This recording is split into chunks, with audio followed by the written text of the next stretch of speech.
Hey, it's Ross Payton with Role Playing Public Radio. We're playing a new role-playing game, Rememorex. And this scenario is called The Rake, based on the popular creepypasta of the same name.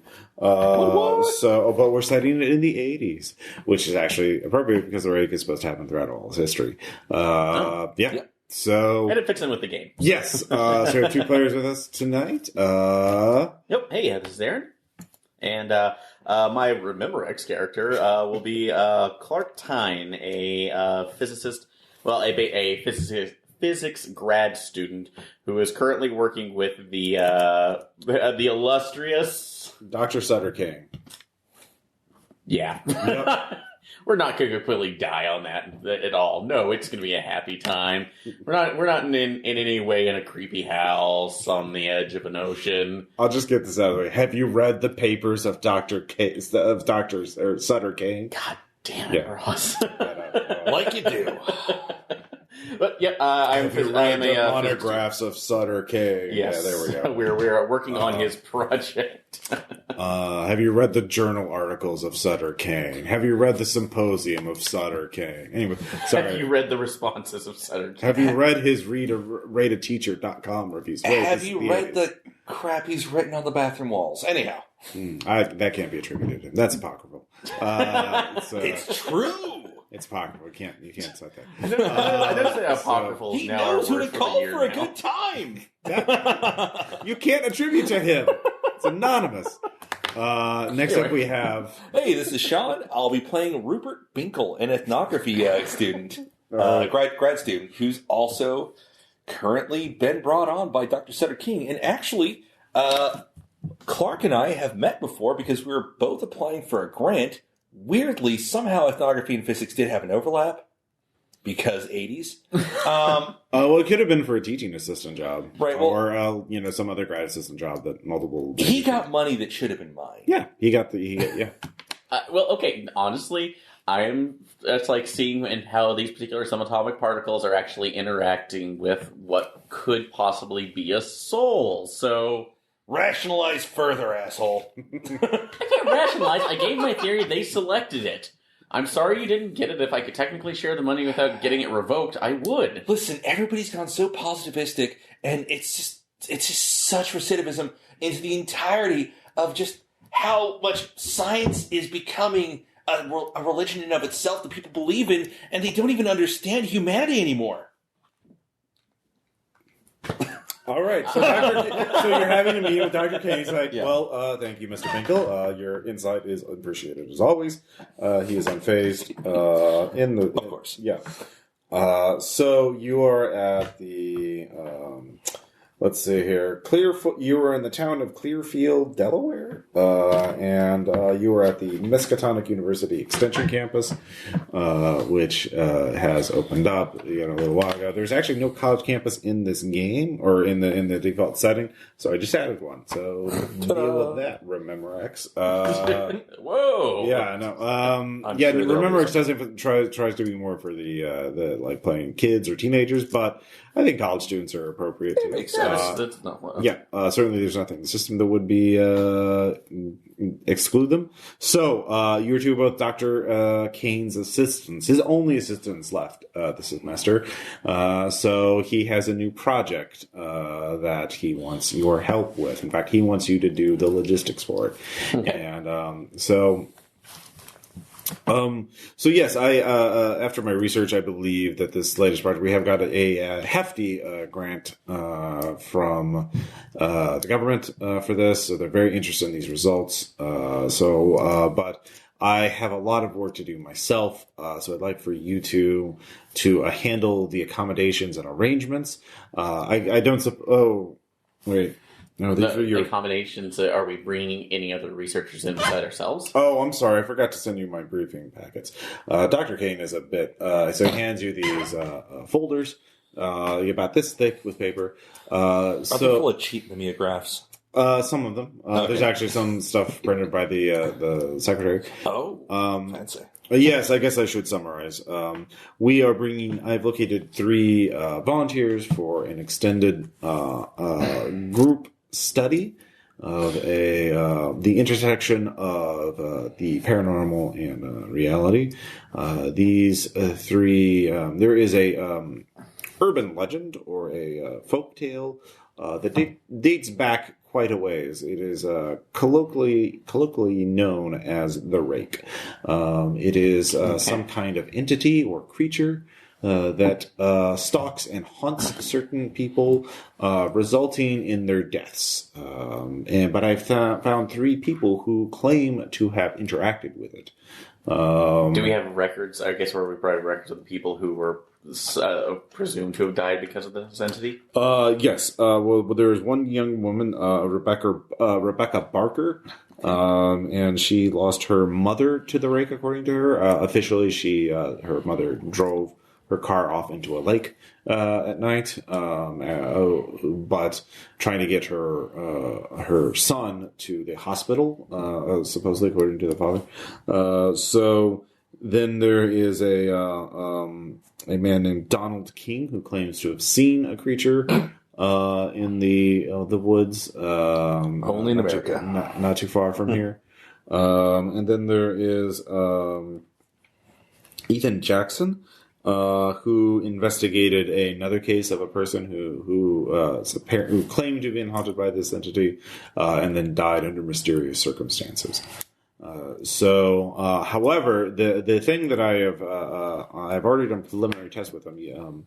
As you may know, I have built a device which I believe detects psychic energy from humans and just from the local environment, and all three of them have very strong readings, and so I believe that they have had experienced some kind of psychic phenomenon. It is my belief that if we bring them together, we conduct some sort of group therapy, talk therapy, and keep them in the same house. This will trigger the latent phenomena, and we can record it. But what are we doing to prevent their potential? Again, if there's deaths on here, and if it's related to either an actual entity or paranormal phenomenon of that's like some particles killing these. That's like students. How do we potentially prevent that? That is your job to figure out how to prevent that. We have quite a budget for cameras, to secure housing somewhere, to rent some sort of I trust both of your expertise in this area utterly.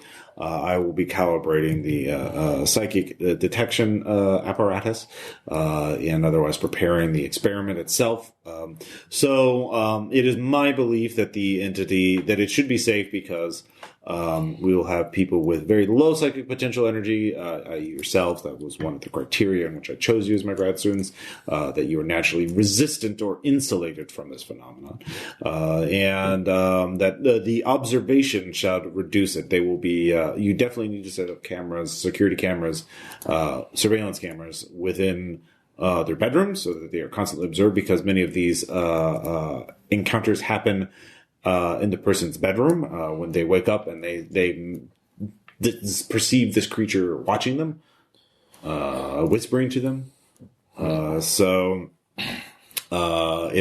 If they are observed, then there's no chance for this phenomenon to happen. But we do need it to happen somewhat. Because we do need to get some readings. We need the cameras to be able to turn off as well.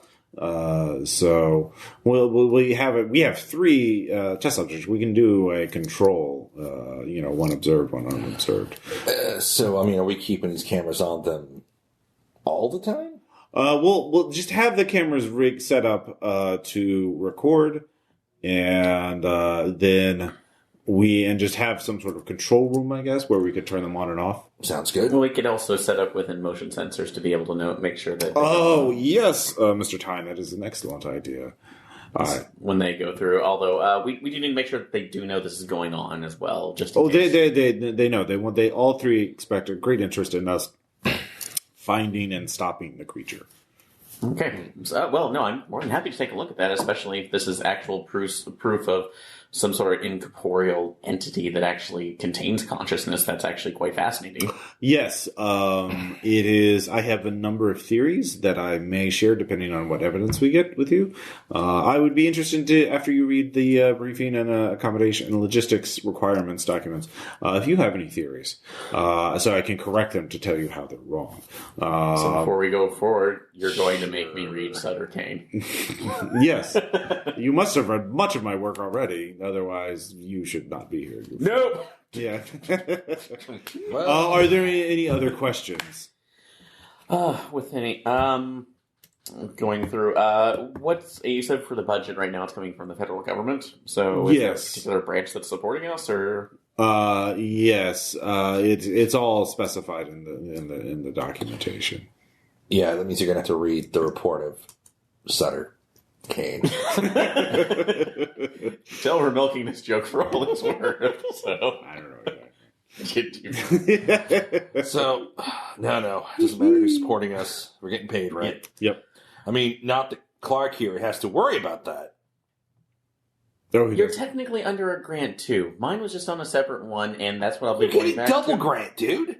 That grant technically is not going towards this one. I can't apply it. It'll be revoked, and I'll more than likely be brought into court. Whatever, dude. Don't worry about it. That's how it works.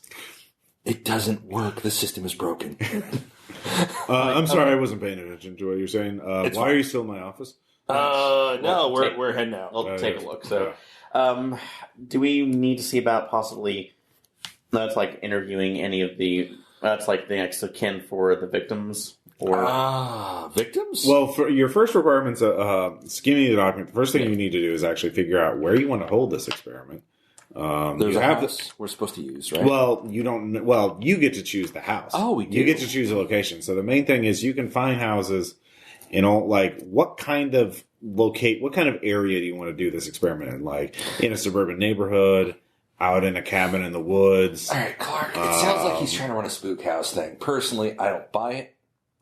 Out on the coast. He's running some fucking curling photography bullshit. Well, let's take a look at there. Where has this phenomenon been showing up? Well, is it localized any place, or is it random? You pick the best place that your instrumentation can pick things up.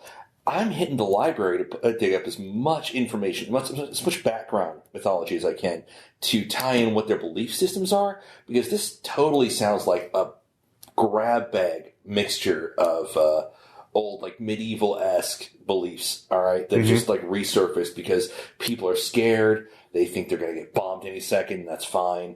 The knowledge of bombs was pretty sufficient in the Middle Ages. Yes, of course. No, I'm just saying it's that same medieval doom and gloom mindset. And I think if we look back to medieval mythology, we can find extra information. I mean, this is straight up demonology. Come on. Oh, it wakes up. I wake up and it's at the foot of my bed. Oh, look at me. No, I mean it's nothing new. Come on. Okay, but that's potentially linking in with that's like with psychic phenomenon that has been shown that there is at least some correlation between the external. That's like the external elements being influenced by potential delta waves. Or I can throw a bed sheet over my head and shout "boo" at people, and they will be screaming ghosts for years. Okay. I know how this works. I just need the proper research to back it. Okay, then, sure. then take a look at it. So you look at the house. So yeah, I'll back your play. Okay. So your immediate job is to plan the logistics of this. So you actually get, in a sense, to choose the form of your destroyer. Where do you want this Where do you want this shindig to take place? Okay. Do you want it in an urban area, suburban area, rural area, the woods, the coast? Some creepy abandoned mansion that's extra haunted, some really new thing, that new shopping mall that's under construction, isn't open up yet. How's this? Do I have to roll for like, oh gee, I picked up a fuck ton of books, or we're just gonna Well, let's say we like reconvene, you've had a few thoughts, you've probably been picking up your equipment. Where in the 80s, where would we convene? The food court. We're at the food court in the mall. Yep. All right.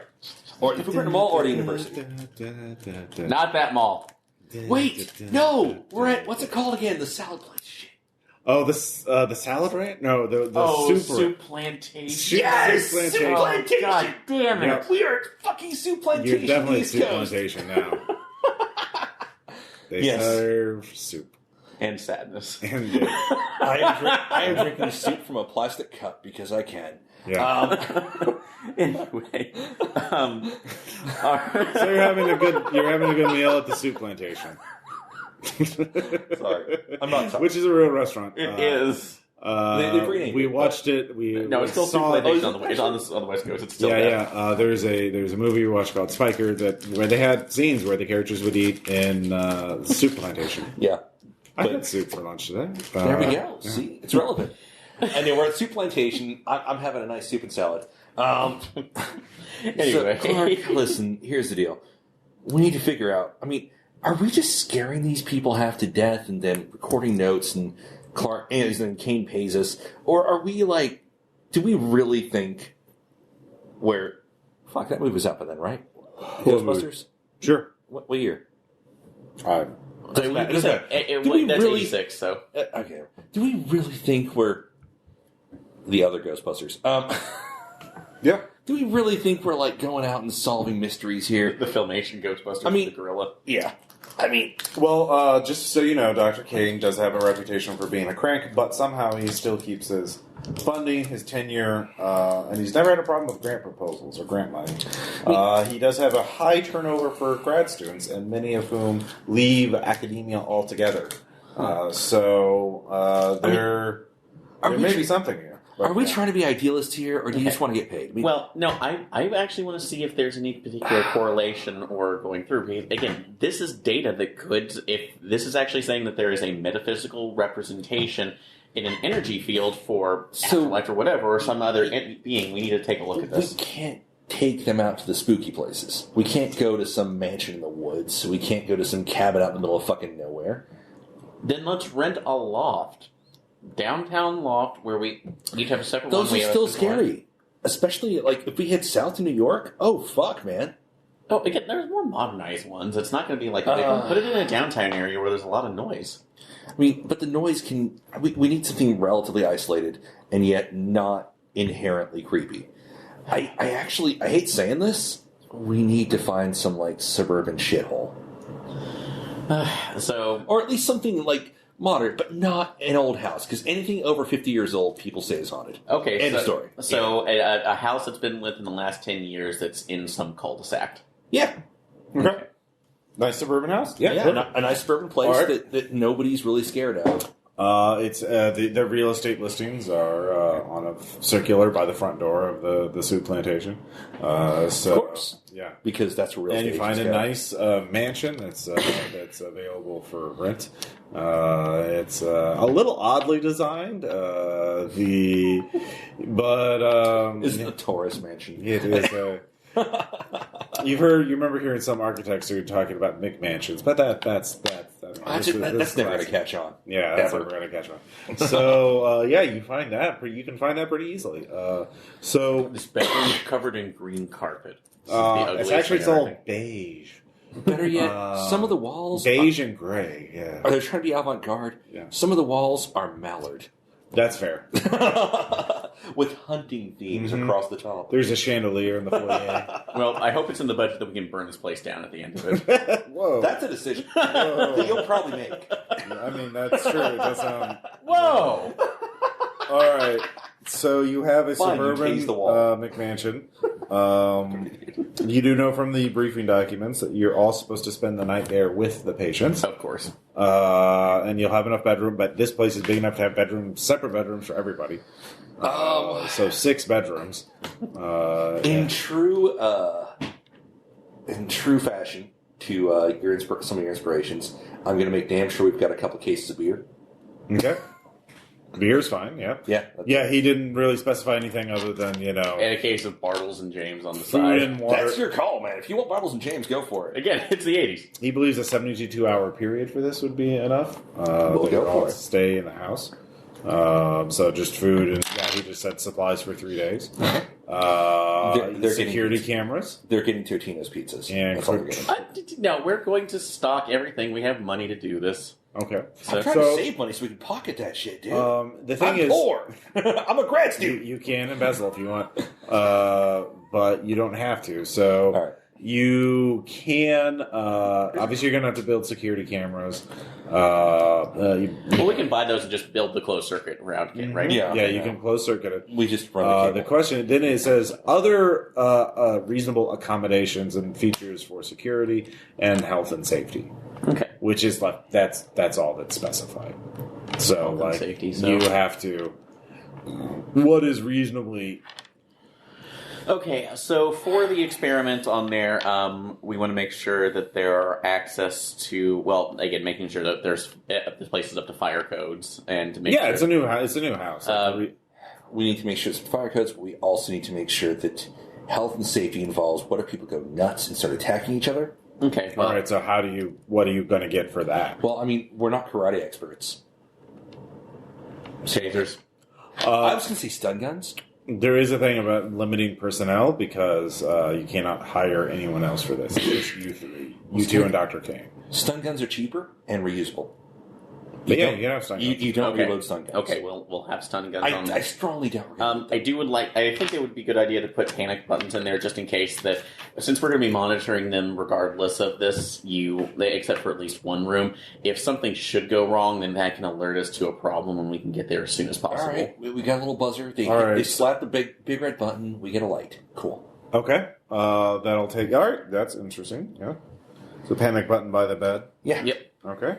And since that seems to be a thing, It's like biomonitors for at least just general. It's like general heart. Maybe Here's the thing, though: you only have a limited amount of time. Money's not a problem, but time is. Okay. You only have you're going to have to do a montage to build all this. the buttons will go with the cameras. They make perfect sense to tie in. So basically, the more features you do, the less well installed, or the more likely they're going to be. I'd say the panic buttons and the cameras are good. Having the stun guns helps. Obviously, just buying things that you don't have to worry about. Or actually, can we possible contact with somebody to raid a that's like medical supply? It's like chain to see about getting discount heart monitors or anything. You would have to do a thing to do that. The heart monitors seem like a bit of a stretch. You can try it. You can go and talk to. You would have to make a skill check to get heart rate monitors. Okay. And that kind of thing. So would that be an exuberant brain or the paranormal site? You tell me. I'll actually go to let's see who it's Chelsea. So who's Chelsea? Chelsea is one of my friends who's over at the local teaching hospital next to our offices. Okay. That is currently going through a residency. Okay. All right. Roll exuberant brain then. All right. Oh. Hold on. We'll be right back as the pizza showed up. Bye. And we're back, having had some food. So you are still preparing what you want. Right now you have, a stun gun or two, panic buttons wired to the rooms, and then the cameras, of course, and the closed-circuit cameras, and your own. And we need to figure out, did Dr. Kane want us to do controlled experiment groups, or are these all experiment? I mean... Well, reading it looks like the process is going to be group therapy for them, just talking, talk therapy. Then there will be readings of the psychic detector machine.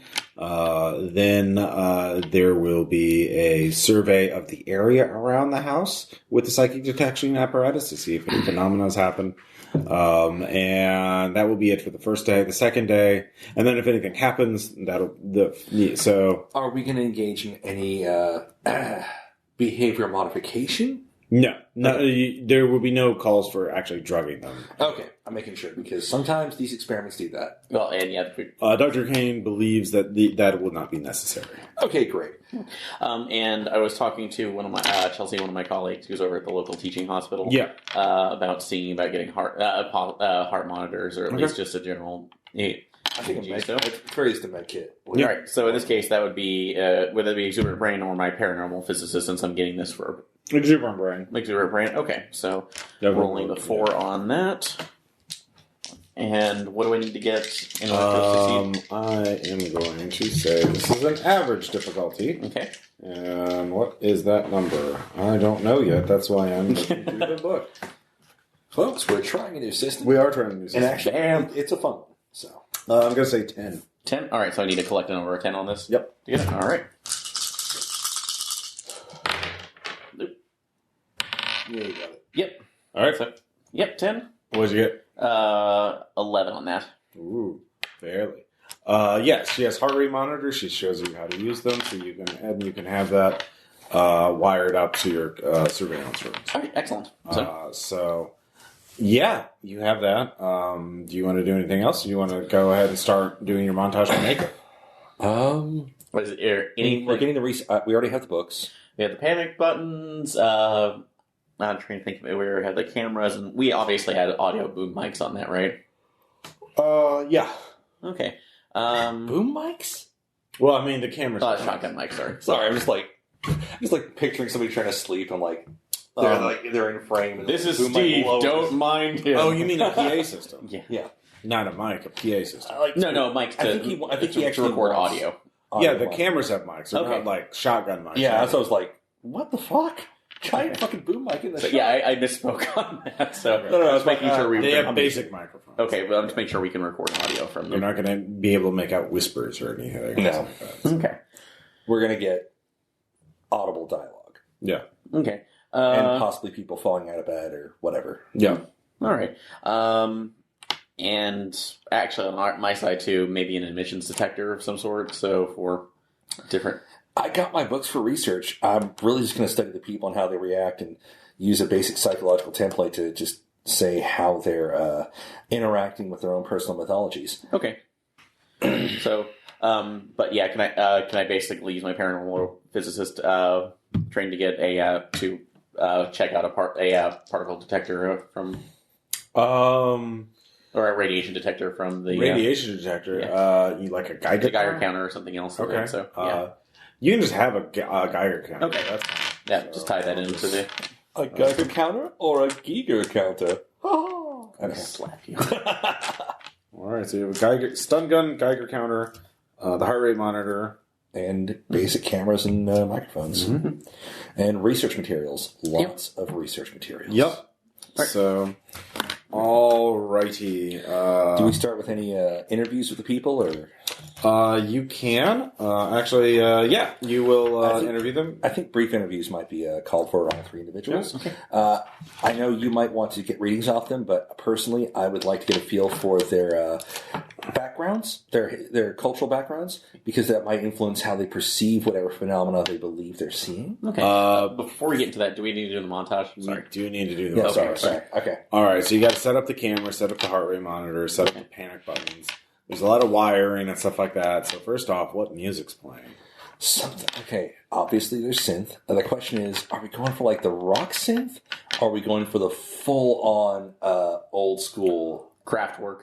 Or is this a John Carpenter-esque? Okay. All The right. calm the old before school the storm. Yeah, I thought the Carpenter synth was Yeah. like the appropriate thing because we're Okay. kind of doing a little bit of Carpenter. This is the slightly ominous, We're doing the Lord of Darkness thing, Okay. so you know. Okay. Sorry. So what are you doing? I'll be setting up all the other equipment, testing it, make sure it's operational as needed. So. Okay, that's pretty. I mean, can you describe? Oh, it's like more literally. That's like literally soldering connections from the heart monitors into the video tap feeds and making sure that we're.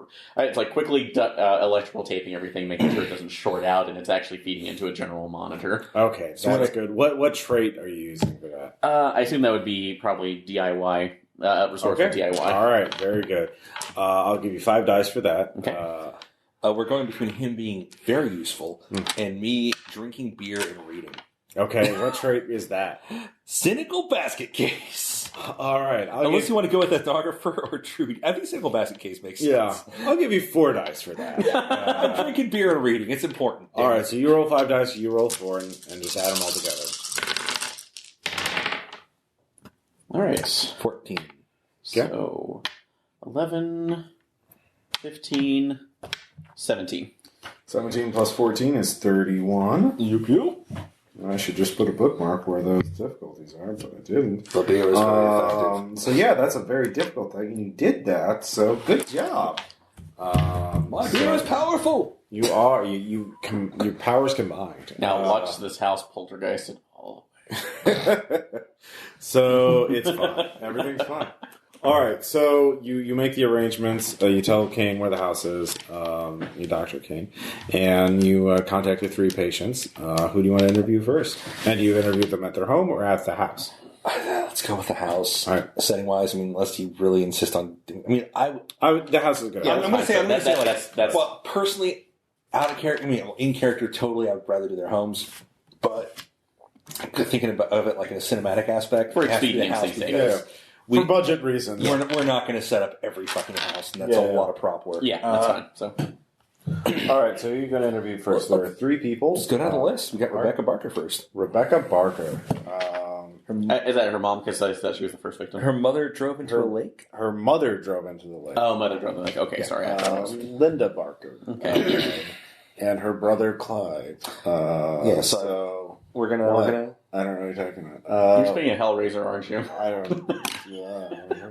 So it's just a blood book, right? Anyway. All right. Bring her in. Right. We have probably like a sitting room if this is a large enough house, and we'll just. it's a very large house. Yeah, we'll sit with her first. We show her where she's going to be staying, okay, and then we bring her down to the sitting room. Offer her whatever beverage she like. I mean, in true '80s fashion. Yeah, coffee, tea, got some beer. I'll just have tea. Great. Hold on. Chamomile. I don't. Do we have chamomile? We have Lipton. We have tea. Fine. We'll bring it to you. It's sorry, I ain't fancy. It's going to be in a Garfield mug. Anyhow. Okay. Grab her some tea. Mm-hmm. All right, so you're making her tea. Yeah. So you, I guess, are leading the interview. Record the interview, by the way. Yeah, I was recording the interview. Can you state your name, age, going for the current date? Can you give us a brief description of your experiences with this this presumed entity known as the Rake? It's real. I know it is. Okay. When I was 12, I woke up and there was.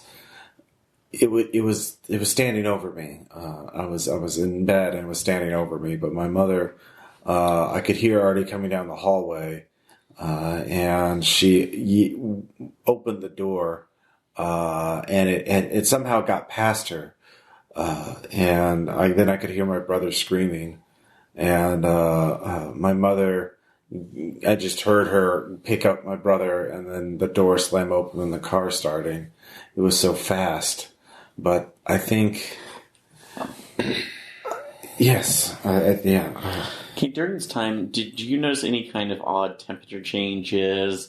That's like effects in your sight, lights, orbs, things you can't describe. Was there a general shape to this thing? I don't want to describe what it looks like. I can't. I do remember. I felt the wind. I thought when I looked later, my window was closed, but I heard the wind howling. Okay, it's like as though there was some sort of at least storm or something else within the room itself, or something was disturbing or displacing the air. No rain, just the wind howling.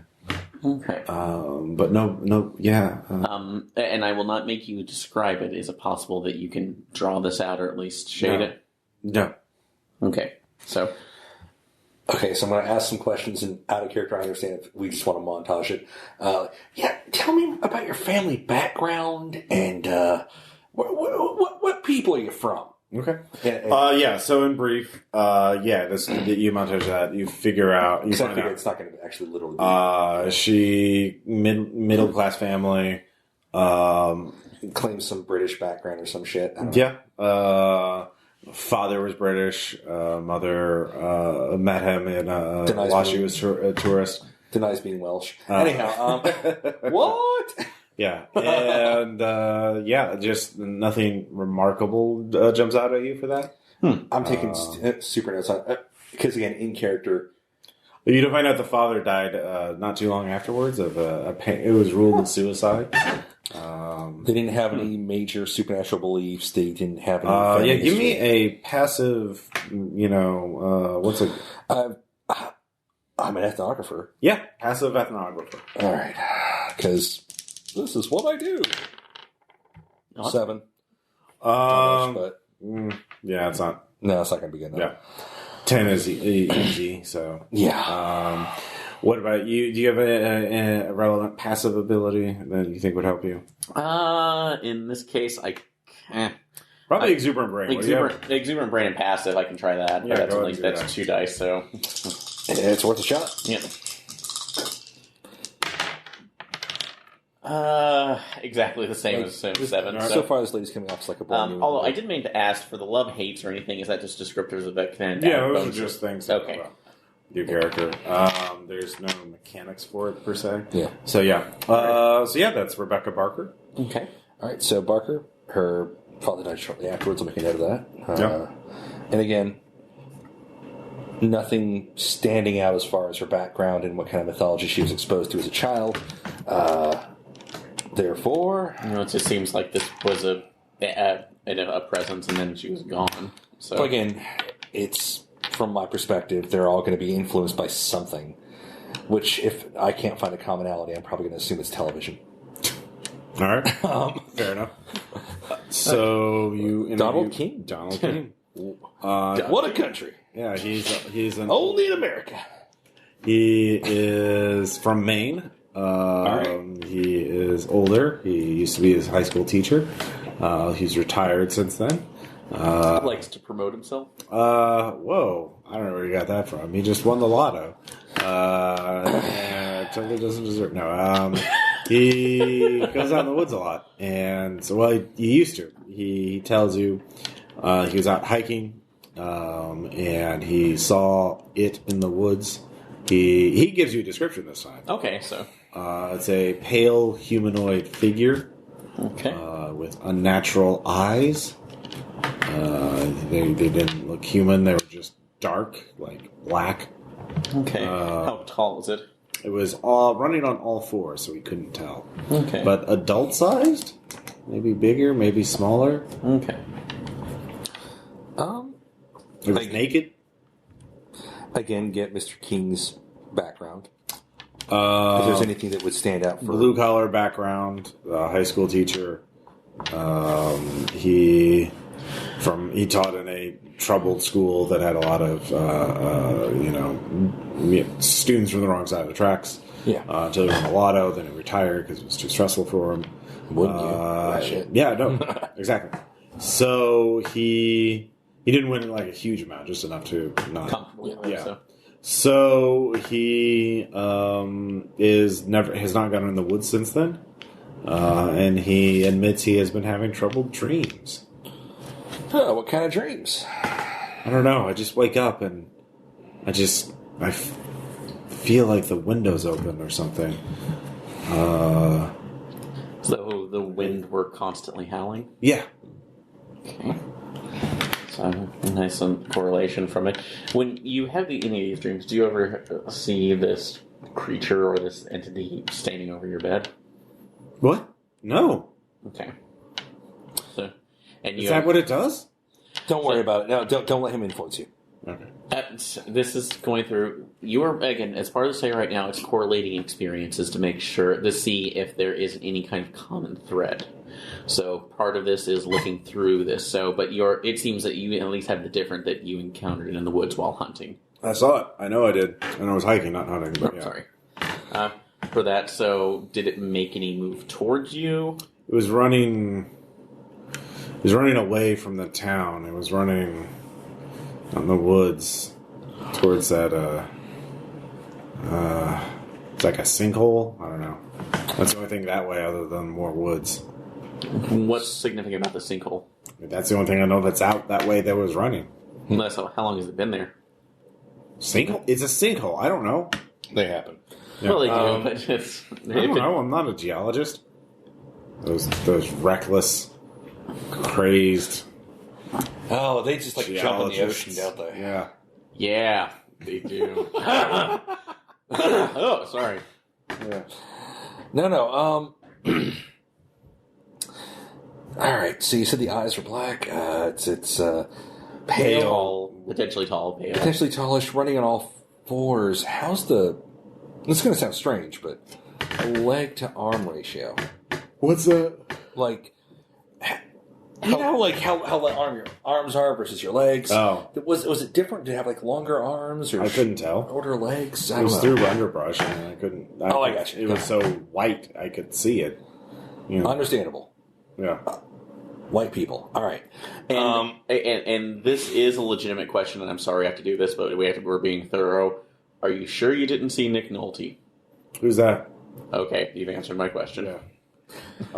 Whoa. Huge Simon Nick Nolte. Now, so, yeah. All right. we show him to his room and just tell him to relax. And if he needs coffee, tea, or beer, we've got him. Mm-hmm. It's cheap beer, but fuck it. Yeah. Miller, I don't fucking know. I'm a bud, man. I ain't drinking milk now. Are we going Coors? Are we going Miller? I don't know. No, No, we're too far east for Coors this time. Never mind, sorry. We'll just go Schlitz then. Is that... When did they finally shut down? If it isn't Schlitz, it's beer. I know. Well, thank you for listening to that segment from the Mix 6. So, yeah. I literally only know about that beer because of Doonesbury. Yeah. There's an actual catchphrase. If you're out of Schlitz, you're out of beer. Yeah. That's a real so last person is Ethan Jackson. Yes. He is a retired police officer, detective, who investigated a case. He explains that, two people called 911, husband and wife, and complained, or, they were being threatened by something in their house. He had broken a window or something, is what they said. Okay. But we didn't find any broken windows there. But by the time we got there, the woman had, it seemed to be a murder-suicide. We can't tell. They were both shot in the head. The wife had the gun in her hand. And presumably no other fingerprints on the weapon or things to make it. No, but they left there's a message. I didn't know whose handwriting it was in. Says it's here. It's too late. The rake is, and that's it. All right. There was. Did you read this? Sorry to presume to do a question, but did you compare it to any other writing in the house? Notes. It didn't look like any, but it looked like it was written under duress. Okay. So very jagged, very chaotic. So it was okay. Did not match either of their handwriting styles. Okay. But their fingerprints were on the note. Okay. So at least going through that. Did they? Was there anything else of note in the house during that? So no broken windows. I thought I saw someone outside, but by the time I got there, they were gone, and I didn't see any footprints. Okay. And it had rained, so it was muddy. So I didn't see anything there. So I couldn't hear anything either. It was so windy that night. But yeah, since then, I tried to keep working, but I have found these notes that are written the same way, and I think I'm writing them, but I don't know. Do you have any with you? No, I burned them. I don't like having them near me. If any occur, could you... Dr. King said yes. We'd like them. Yeah. We'll actually provide you with a tray, and that's like over in a desk in your room. So if you do, just place them in there, and we'll collect them for the next couple nights. So, okay. and I'll let you know, all of these are confidential. These are not shared with anybody else. So if that's like, these will be kept unless you decide that these need to be either examined and or published. Okay. What I'd like to do is take all of their accounts and where they supposedly happened. Okay. What are you trying to figure out? I'm trying to figure out if there's a connection between location or if they're too far spread out. How many of them are close to this or any sinkholes, if I can find that out, if I can call people in the area? If it was near the lake. Yeah, what do you want to roll for that? I would allow active work. Yeah, that would be pretty wide. Is this really an escape thing? Actually, you could do it together as a montage. Yeah. I was about to say, yeah. We're like going to call people up, have a map, have like yarn and shit. Since we're looking there, I could probably put the paranormal physicist on that one as well. I'm a cynical basket case. All right. I sincerely believe there's some kind of phenomenon that we're All not right. looking at. Both of you can just roll your abilities and pull them together. Okay.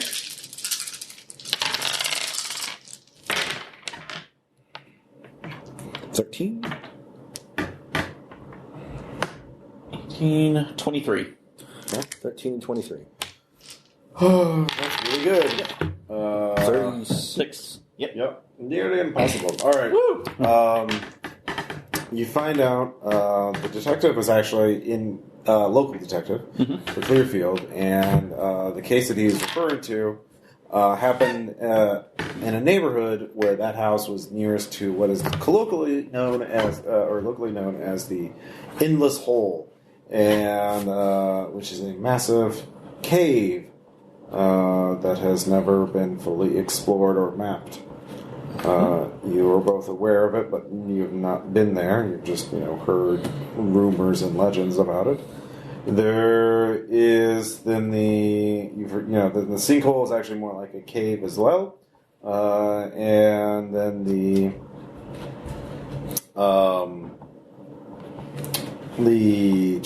Barker case. The Barker case.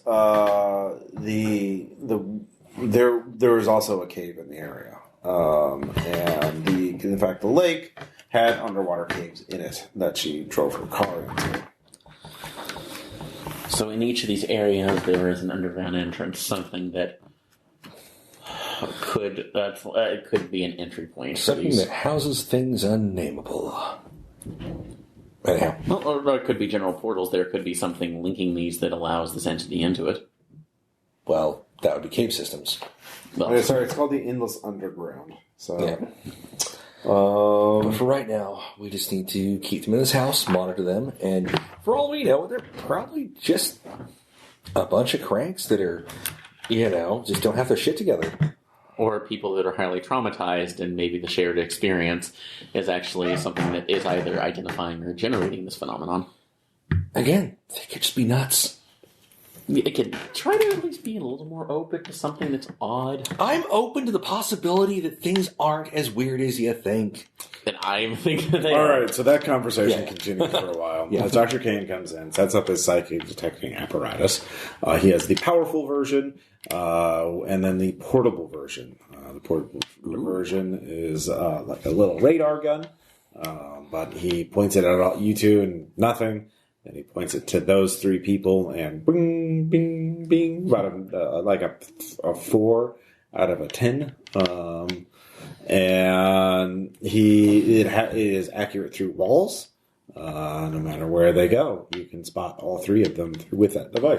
Okay, is that the powerful or the portable? The portable. Okay. The powerful one is.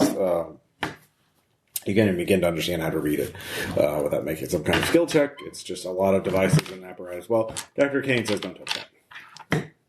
So, well, can we at least get the manual since we'll be There's no assisting with this? manual. It's all in here. Not touching it, but looking at it to see if I can. All right, give me passive DIY. God, passive DIY. I thought they'd be more passive paranormal. Sure. Okay. Okay, so that's.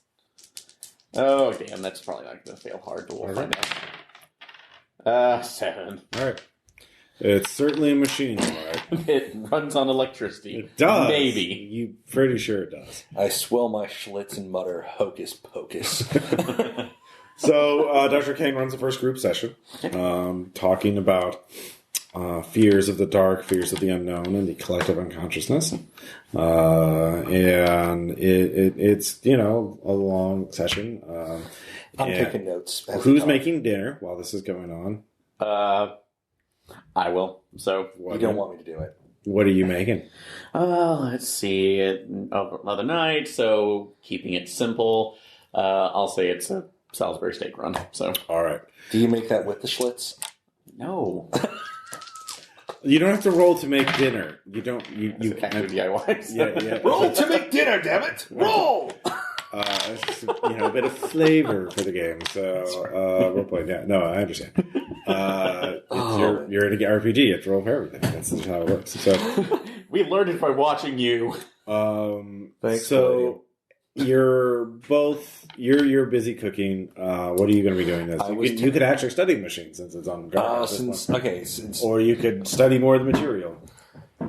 I guess I'm going to take what I know so far. There's a lot about wind and open windows and underground and things like that. Mm-hmm. I feel there's some kind of flow issue. I feel there's some kind of mythology bound into this that people are like tapping into. I can either research or study the people, whichever you think is more appropriate. But that's up to you. Yeah, I'm not going to have any dice for it because this falls under ethnographer, and I split that 2 and 2. So I know it was a choice. I didn't know the difficulties, but so I'll give it a shot. Yeah. 6. Okay. There's a lot of different information. You can't really. I'm still not believing any of it. Read up about you get distracted by reading about Pazuzu. There we go. The Exorcist. Because it was linked to the air, demon of the air. So like a lot of air shit, but it's still not tying into what they're doing or their background. Something's missing. And because again, in character, I don't believe a word of this. I'm not making the connections yet. Okay. At the same time, hitting that Schlitz. All right. Yeah. So it goes, by the time dinner comes around, you're just kind of drained. The sun is set. Yeah. It's fall, by the way. So I've tapped the fuck out of a bunch of books that don't make any sense. Yeah. So you all get together for dinner. The patients and Dr. Kane look a little drained, as they clearly don't want to talk about, what they were doing in group therapy. And so... Getting out dinner place. Yeah. They want to talk about something other than what you're here for. So, do you want to try and jumpstart any conversations? God, the sad part is we can't really jog their minds on this, so... No, I've just been watching a lot of movies lately. I mean, seriously, what else am I going to do? Yeah. Okay. Anything in particular? I was like, Mr. Binkle? I think Terminator was around this time. Yeah. 85 or... Yeah. Yeah, Terminator. Oh, no, I think Predator came out, didn't it? Or was that 85 or 86? I think it was 80.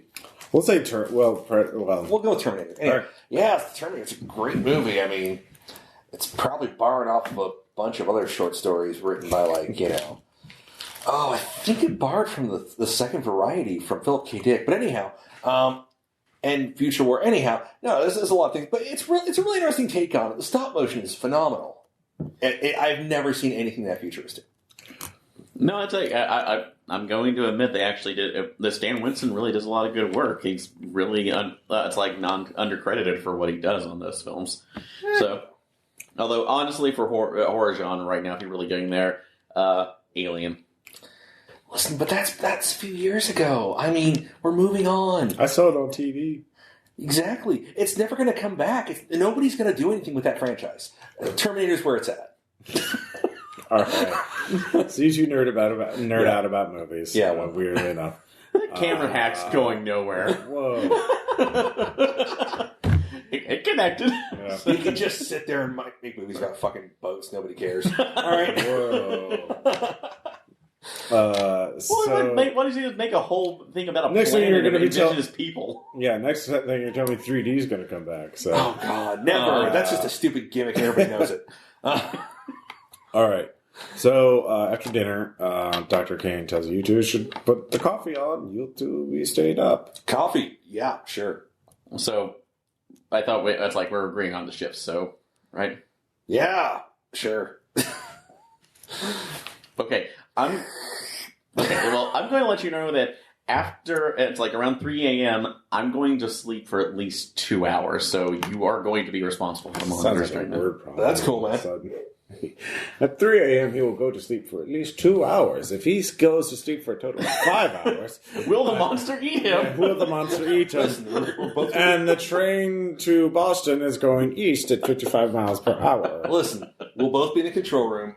I'm going to catnap a bit. For the early part, and then you just wake me up, and I'll watch the camera for a couple hours, then I'll wake you up, and whatever. Okay.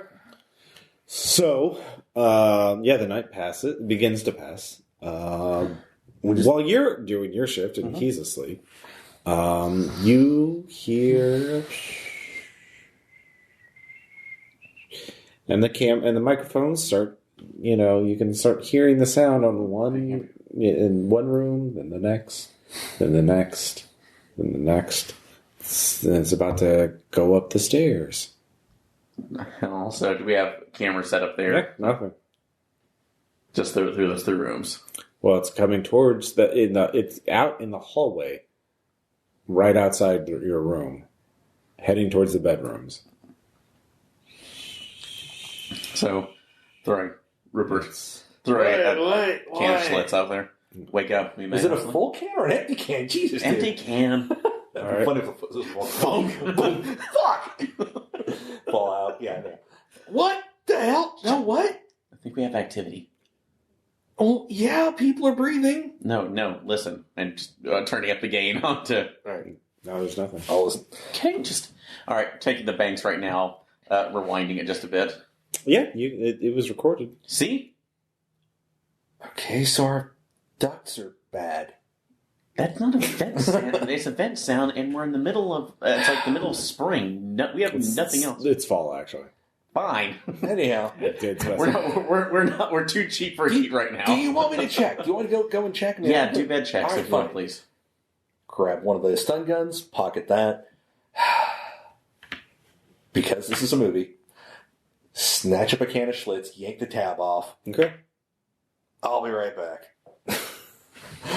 All right, so you start wandering around. Yeah. I sent you out to die. I'm sorry. What room are you going to first? Which one did it seem like had the most activity based off of what, Clark It seemed like it was coming from the entrance, then going up the stairway to the bedrooms.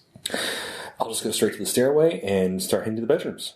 All right, so as you do that, you do feel air blowing. Just very slightly, like on the back of your neck. Look for the vents.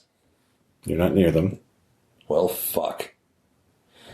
Move forward. Start checking going past the room, seeing if any doors are open, things like that. Yeah. Yeah. But all the people are supposedly asleep, right? So I'm gonna You can check. I mean, quietly, pull doors open without clicking anything. Okay. Peeking into rooms, and I'm guessing we probably arranged them by the order we summoned them. So Yeah. that'd be Rebecca first. Yeah. She's asleep. Do we designate her as the control with no active camera, or? I thought we were monitoring all of them. Well, one of those is off. So. Well, Dr. King did mention that, but he's a bit absent-minded, so you can choose to have them on or off. You can flip them on or off at any time. Okay. I flip them off all the time. Okay. Hey-o. Anyhow. Sorry. That was...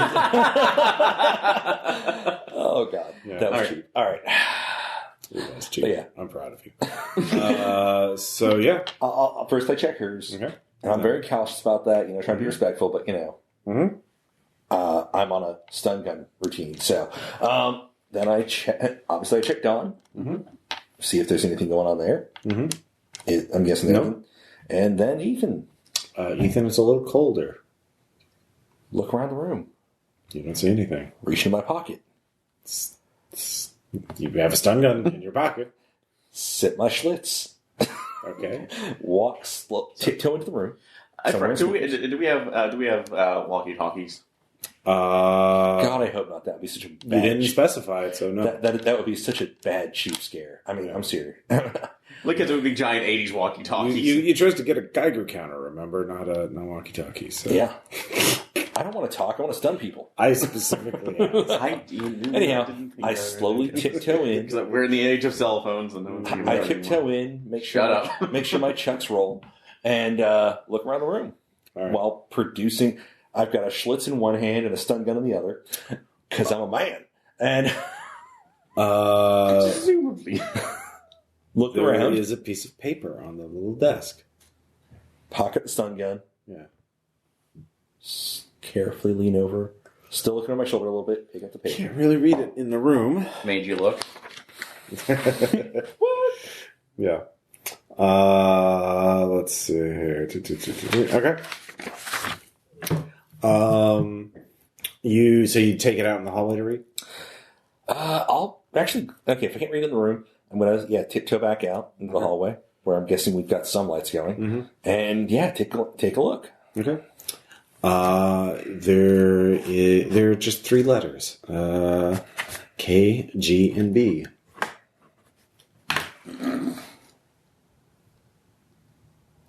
I got the feeling like somebody's watching me.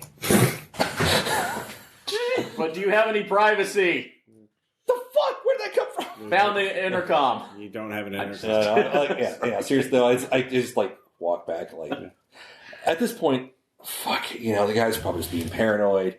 We probably have something with the AC, kicking on. Who knows? We don't, it's probably got one of those internal ACs that nobody can, they're expensive as fuck, but they're worth it. Well, it's a fall, so you definitely don't have the AC on. We don't have it on, but we bought this house, and it might just be going. Well, you're renting it. You didn't buy it. Oh, yeah, we're renting it. It might be going haywire. Anyhow. Yeah. Is what I'm assuming. So I just head back to the control room. Yep. Calmly. Pound back the rest of that Schlitz, toss it over my shoulder casually. Well, it looks like Ethan's paranoid. Who's watching him now? The IRS? KGB. What? Bunk. Drop the note.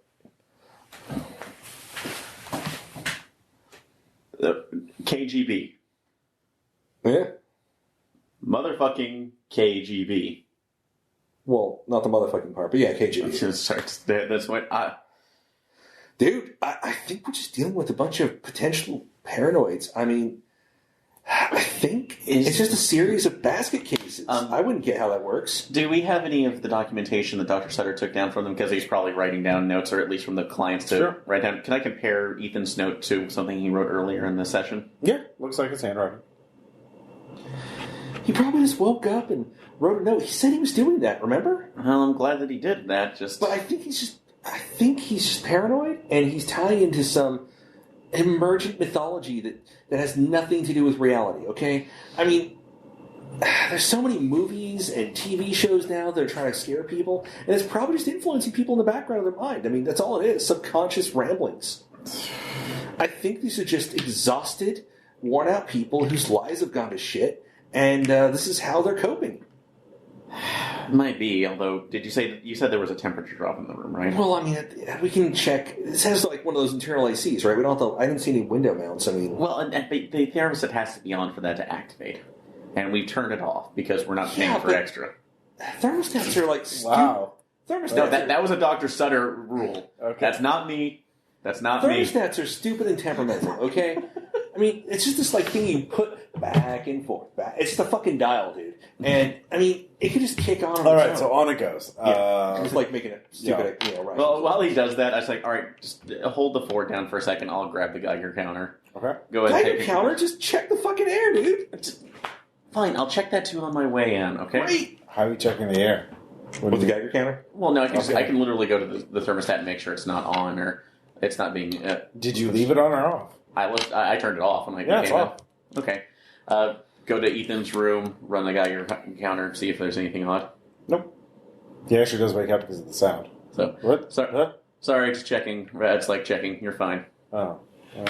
That's thanks. So close the door.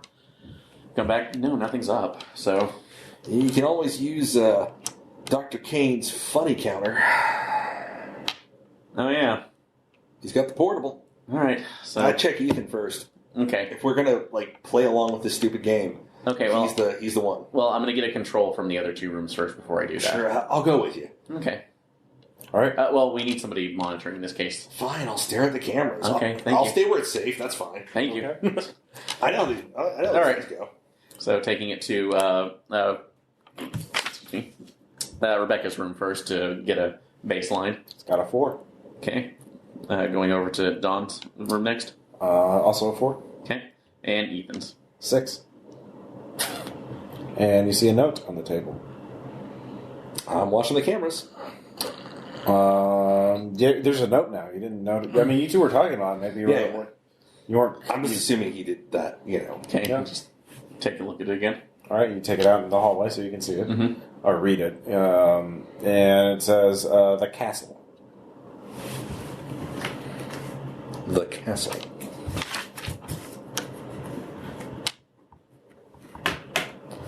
Okay.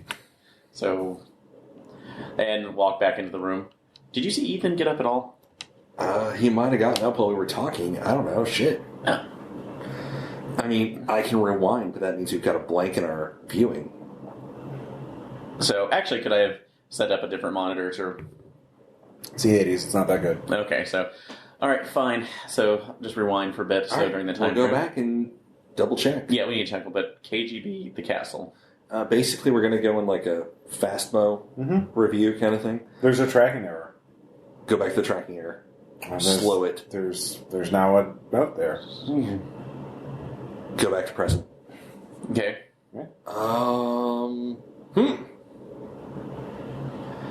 Must have been a hell of a time skip. That shouldn't be any kind of time skip because this is all brand new tape unless this just happened to have some sort of manufacturing error on the magnetic tape. That's not my field. Entirely possible we just didn't notice.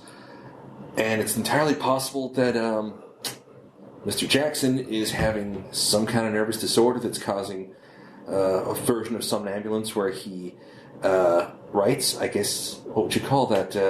As a form of automatic writing, which a lot of people have reported in the past, usually comparing it to paranormal phenomena, but honestly it's just a subconscious outburst. That would coincide directly with the tracking error on brand new equipment. It happened once, it's a coincidence. Happens twice, worth note. Happens 3 times, shit's on. It's not going to happen 3 times. All right. So you continue on. Somehow, somewhere, the Everything Terrible is Terrible theme starts playing. Of course. Fine. I'm playing the genre, damn it. Anyhow. All right. So, unless you're taking any radical actions, I assume you continue your watch. Yeah, we watch and take turns napping and, whatnot. Yeah. So it comes to be your turn. Yep. Watching. Drinking. Thinking. Yeah. That was The ghost moved something. That was the chair saying Schlitz. No, it's actually. So how are you handling Night Watch?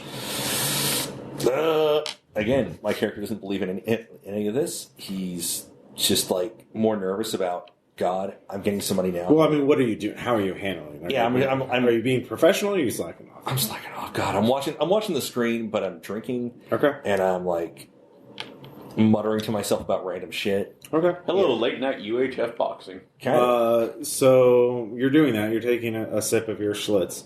Schlitz? You love that Schlitz. Are they going to give us free stuff? Yeah, I wish they could. God, do they exist anymore? I'm not sure. I don't think they do. I don't think they do. So when you see something move, What moves? like a large shadow in the living room, downstairs living room. This is all the bedrooms are the bedrooms of the patients are upstairs. Yours are downstairs. Okay, so the living room, something in the living room moves. Where's the doctor? He's off. He's campus? upstairs. So it shouldn't be him. All right. Actually, no, he is downstairs. I immediately. Well, I'm guessing it wasn't him because he's probably in a spot that we can monitor. Yeah, you can see him in his bed.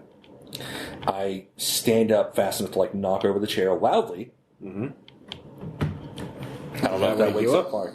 Does that wake you up? You can just okay. You can just say, No. What? grab the stun gun. Go in the living room. What's going on? Have an intruder. What? Start walking. Jesus Christ. So look at the monitor. Yeah, give me some sort of passive check to search. Okay. Passive physicist. Sure. Active. Monitor results. Let's see. Yeah, that's going to be 9. 9? Okay. Yeah, you see a shadow move. Son of a bitch. It's going to the stairs. And I'm heading, I guess, towards the living room and the stairs because You're upstairs. You're going downstairs. Okay. Be careful. So I'm going to get on the phone and call Dr. Sutter. Okay. So you try and call him. That'll take a bit. And you. So I'm being a paranoid asshole. Rupert, you're at the top of the stairs, and you feel it's definitely you can feel a breeze. I look down the stairs, have the stun gun up. The breeze actually reminds you of like standing at the mouth of a cave. Like the circulation of air in and out of a cave. I note that it's kind of odd. Yeah. And I'm looking for the intruder. You think you see a motion coming, moving closer, actually. Just out of sight at the base of the stairs. You there, stand still. I can see you. Wait for it to answer. Nothing. I'm coming down to get you. We're calling the cops. We're already calling the cops. Okay. I know it's a bluff, but Yeah. I start descending the stairs with the stun gun in front of me. Okay. And hand on the rail, obviously, because fuck, it's dark. All right. As you do, you're calling Dr. Kang. He is waking up. You can see him on the monitor. That's when you see motion coming from Ethan's bedroom.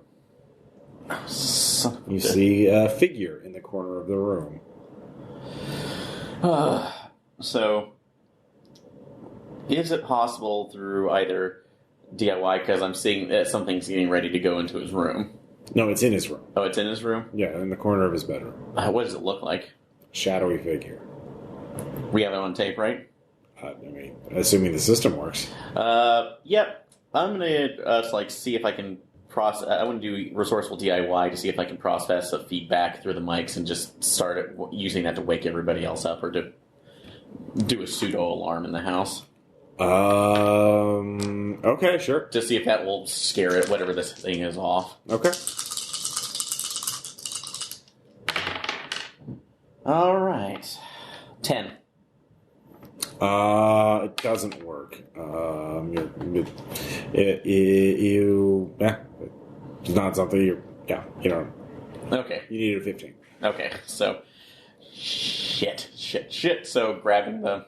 Okay, That's like Dr. Kane is slowly getting up. What are you going to do? Before he's on the phone. Mm-hmm. Did he answer? Yeah, well, yes. We have intruders in the house. This might be the entity. Get up. Go to Ethan's room. Get recordings of everything. Get up. Click. Okay.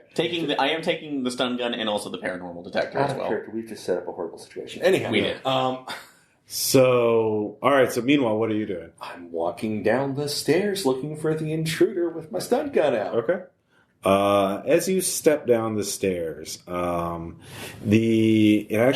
can see there are windows that let in a bit of light from the street lamps outside, in the street, but they actually dim as you go down the stairs. It gets darker and darker until when you get to the base of the stairs, you can't see anything. Fumble for a light and probably miss. Yeah, give me an active roll to see if you can find one of them. Yeah, basket case. I need that fucking light. Mm-hmm. 17. It's not there. You know it should. You know exactly where it should be, and it's not. In fact, you don't feel anything. Like there's no wall, or there's no wall. I'm gonna try something out because we didn't specify flashlights. Nope. I'm gonna flick the stun gun to create a temporary flash. Okay. As you do. You see it. You see a pale figure with... these are not black eyes. These are glowing red eyes. And it is in front of you. And then it disappears again because it's just a brief thing of light. What do you do? Slow, ragged breath. Flick thing again. It's reaching out to you. Scream. Mm-hmm. Turn. Keep hitting the stun gun behind me as I run towards where I think the stairs are. Yeah, you're at the base of the stairs. Okay, I'm like literally crawling up the stairs and screaming. As its strobe follows you. Yeah. Give me another roll. I'm going to go for True Houdini. Yeah. Let's roll 4 dice. Definitely. GTFO, I hope. 15. All right.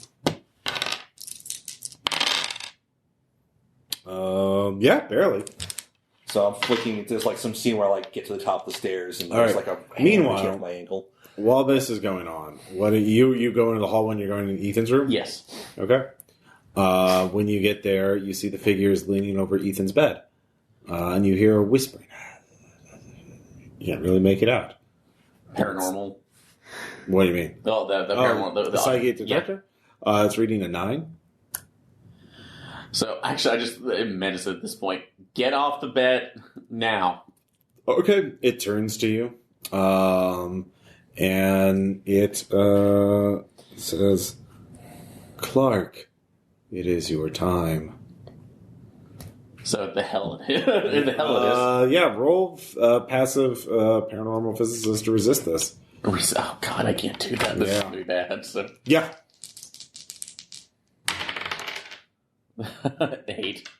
All right, you fall back. Just it knows your name, and it spoke, and you just in fear lurch backwards and hit your head on the wall behind you. You are now scraped. Take an injury level. All right.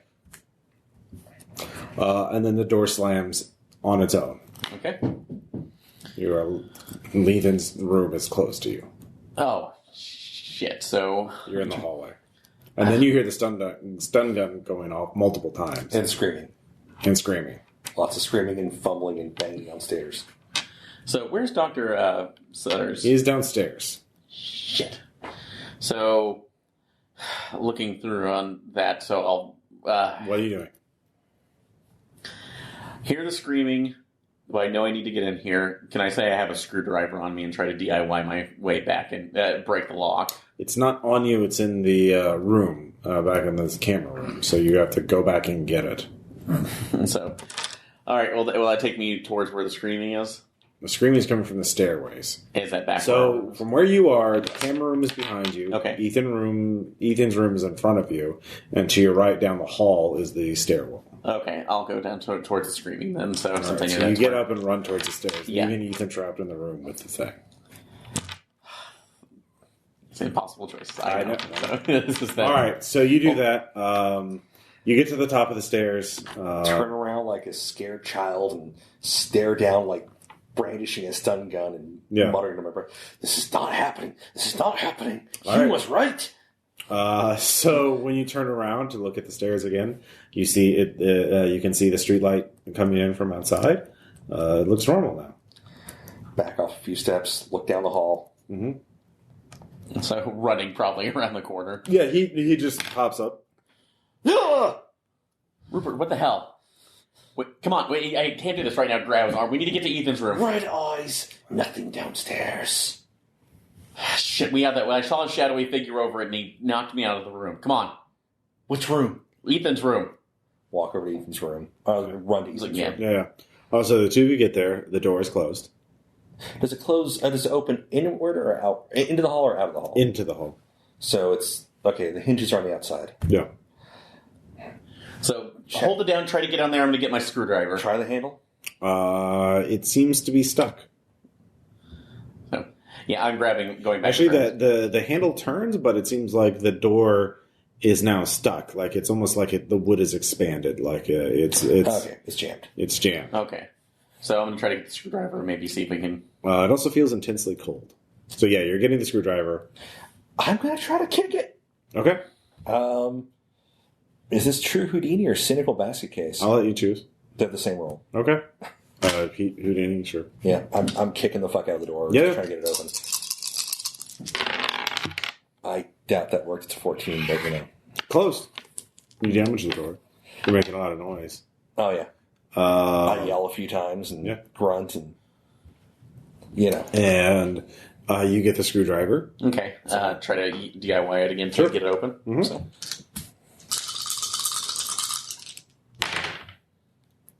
Let's see. 6, 9, 13. All right, between the two of you, you're able to get the door open. It takes a while. Okay, yeah. But it does take you a while, and it's very cold to the touch. And by the time you do get it open, Dr. Kane has waddled up the stairs and is panting in the hallway. He's an old man, and he's like, "What's going on? What's going on?" And then the other two patients have woken up and are looking at what's going on. We're Very getting confused. Ethan's door open. And Ethan opens the door. He's standing there. He looks rather shaken. Ethan, are you okay? Where is he? I need to go. I would like to leave. What did you see that? I think. Please call me a cab. I would like to go. I do no longer wish to be in this experiment. Glance back to the doctor. Ethan, please, we can talk this. No, my mind. So they start arguing, the other two. But then Dr. Kane sees how the other patients are reacting. He's like, oh, yes, of course. Of course you are free to go. We cannot keep you here. You two realize he doesn't want to terrify the other two patients. Yeah. So Dr. Kane goes over to the other two patients to persuade them to stay. And he whispers, "You get him out of here." So we'll go back to the control room. You call the cab. I'll rewind the tape. Well, watch it. I'm going to escort him out right now and make sure. Let's get his all things. So I'm going to help him get that. Has he written any other notes? Or are there any notes that have emerged on the desk? Yeah, there's one. Okay. While I'm helping Ethan pack his stuff up, just take a look at that. What does it say? The endless underground. Damn cave system. So, okay. I'm not saying anything else to him. He's obviously been through a trauma. So, I'm really wanting to know what this was. So, but I'll call it. We call the cab. I wait for him to make sure he's not alone at any given point. Okay. While we're taking this through. So, is he reacting or else just staying completely quiet? Just blank. 1,000-yard stare. And so I'm gonna leave him beyond that one because he's not gonna. We're not gonna get anything out of that. So I could probably try a paranormal physicist to say like, what do you see? Can you do this? This is just more exuberant brain would actually be better. Okay, I'll try to get the exuberant brain on that. To try and talk into something. Like I know this is shocking too, but the only way we can understand this and stop this from happening is if we have a better understanding of what it is and how we can take care of this. Let's see. Oh, damn. So, yeah, that's going to be 18, 20. All right, with a 20, you do very well. What you get to figure out? What question do you want to answer? What are you trying to put to him? What did it do? What did you see? What did you feel? I can't. It just talked. Did it say your name? Yes. What was it saying to you? I can't repeat that. You're not on recording. I can't repeat it. Why can't you? Because it hurts. So, mentally or physically? Both. If you repeat his words, did he tell you it was your time? Shudders. Okay, I'm going to take that as a yes, because it told me the same thing. So, did it tell you how it was your time? He shuts down again. Okay. Yeah. I'm rewinding. Okay. I'm looking at the tapes for the past few minutes where we've been... All right, give me... what skill are you going to use? This is a passive or active. I'll let you... Make a case. For whatever. I'm scared shitless. What the fuck is wrong with everybody? Yeah. Everything's wrong. Mm-hmm. And this can't be real. Mm-hmm. Cynical basket case, passive? Yeah, I would definitely allow it, yeah. Rolled the big dice and failed.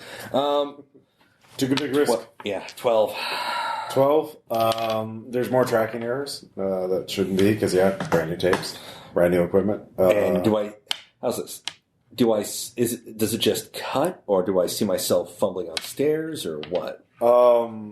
You actually, the downstairs cameras actually go completely dark, except for you do see the light of the stun gun for a bit, but it seems to be a lot further away than it should be.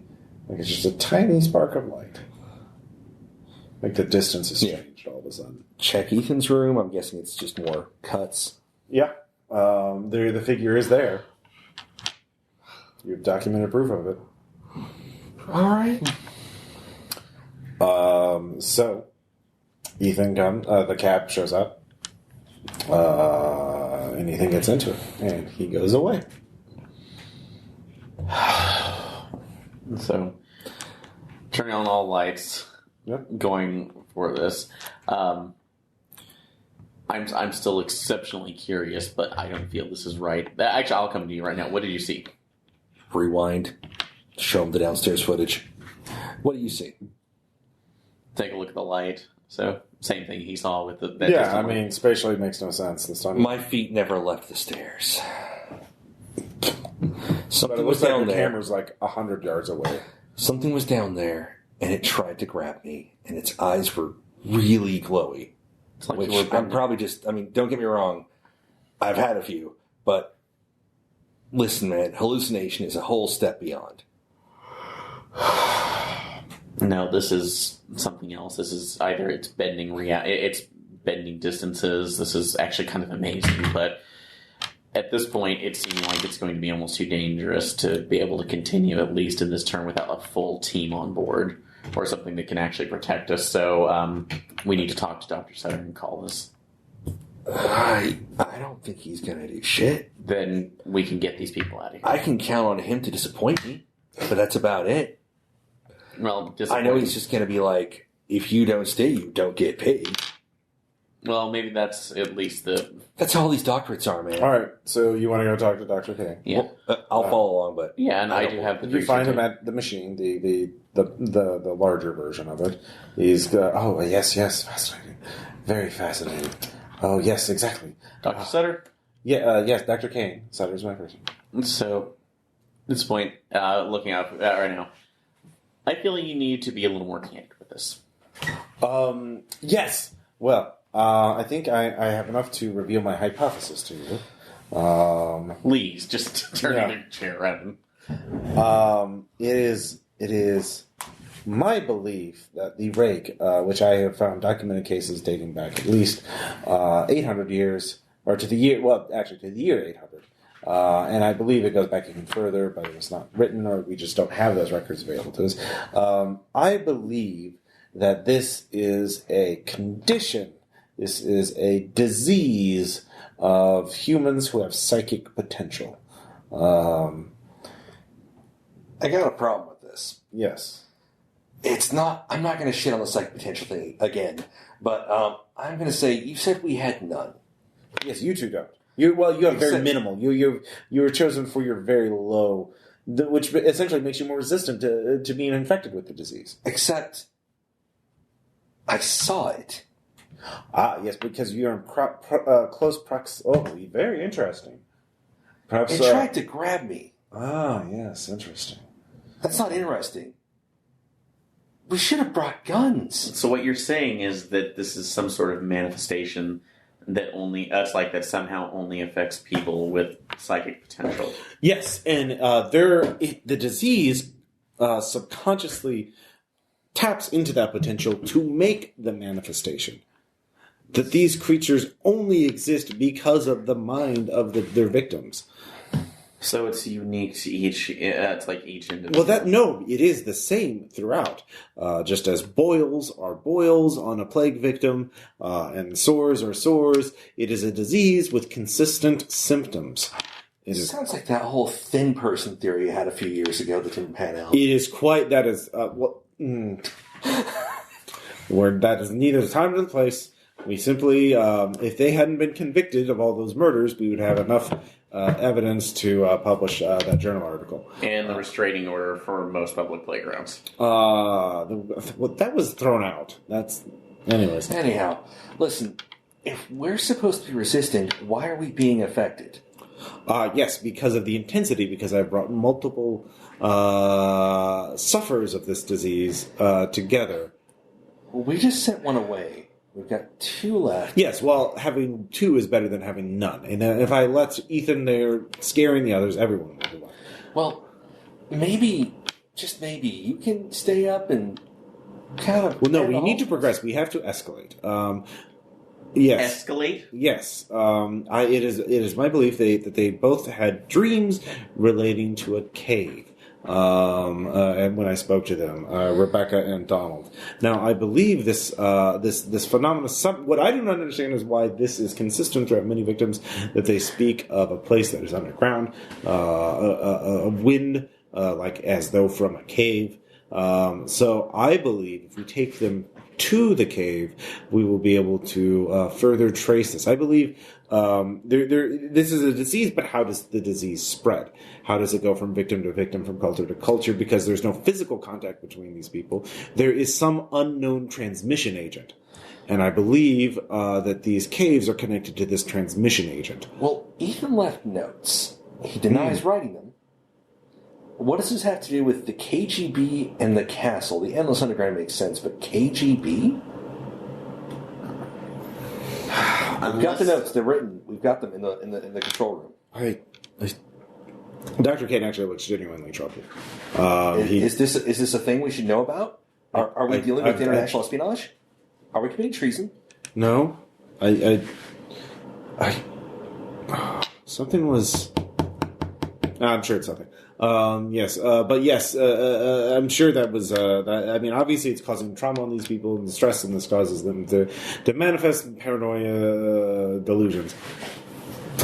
So that is not. Okay, I wonder if you can make a roll to see if he's lying or not. I am a cynical basket case. Okay. Not to lean on it too much, but passive or active, it's the same roll. You only got, so many things. So 15? Yeah. He seems genuinely perplexed by it, as though he was confused himself, as though he feels like he should know something, but he doesn't. Okay. So he's yeah. I glance at Clark for a second, then glance back and listen, just help us watch the cameras for the rest of the night. We're tired. Oh, we don't have long until dawn anyways. I'm sure this has drained the psychic potential of the area for that attack. It has to build up over time. But I believe tomorrow we need to get an early start and use them to find the transmission agent, the transmission medium. How is this being spread? And I believe that will be tied to some local underground locale in the vicinity. I mean, we tracked as much as we could. We can share notes with you tomorrow, but yeah, we need rest. Okay. So you go get a couple hours of sleep. Okay. Actually, on the way to getting some sleep, Clark Bar. Yeah. I think Kane's losing it. I mean, he's always been eccentric, but shit. Well, in one instance, this can be said as fascinating, but if they're literally they're literally carriers for some sort of psychic plague, then sending them anywhere is unsafe. I'm actually really mad at the fact that we sent Ethan off, because I don't know who he's going to affect with this. What can we protect? Well, were you able to do anything about this thing? So, nothing I can really think about, too, unless this is more psychic phenomenon than anything else. I can make some theories about this. Even Kane is out of his own depth. He's confused. He's not in control. I mean, Kane, as a scientist, Kane does make how is this? If it is a disease, how is it being spread? No, you're right. What's the transmission vector? Yeah. So, but I feel like he's grasping at straws. Well, at least for going through, I'm just worried about other people getting hurt, including Rake, Rebecca, and Donald. If they're going to be just another point of where they won't be able to live any kind of normal lives. This is important, but we need to make sure he does not use them. He's trying to escalate. I'm proposing something. He wants escalation. Let's match escalation. What if he is right? What if what we're doing is causing them to create a thing that could potentially hurt us? I mean, you look pretty beat up. Well, you do as well.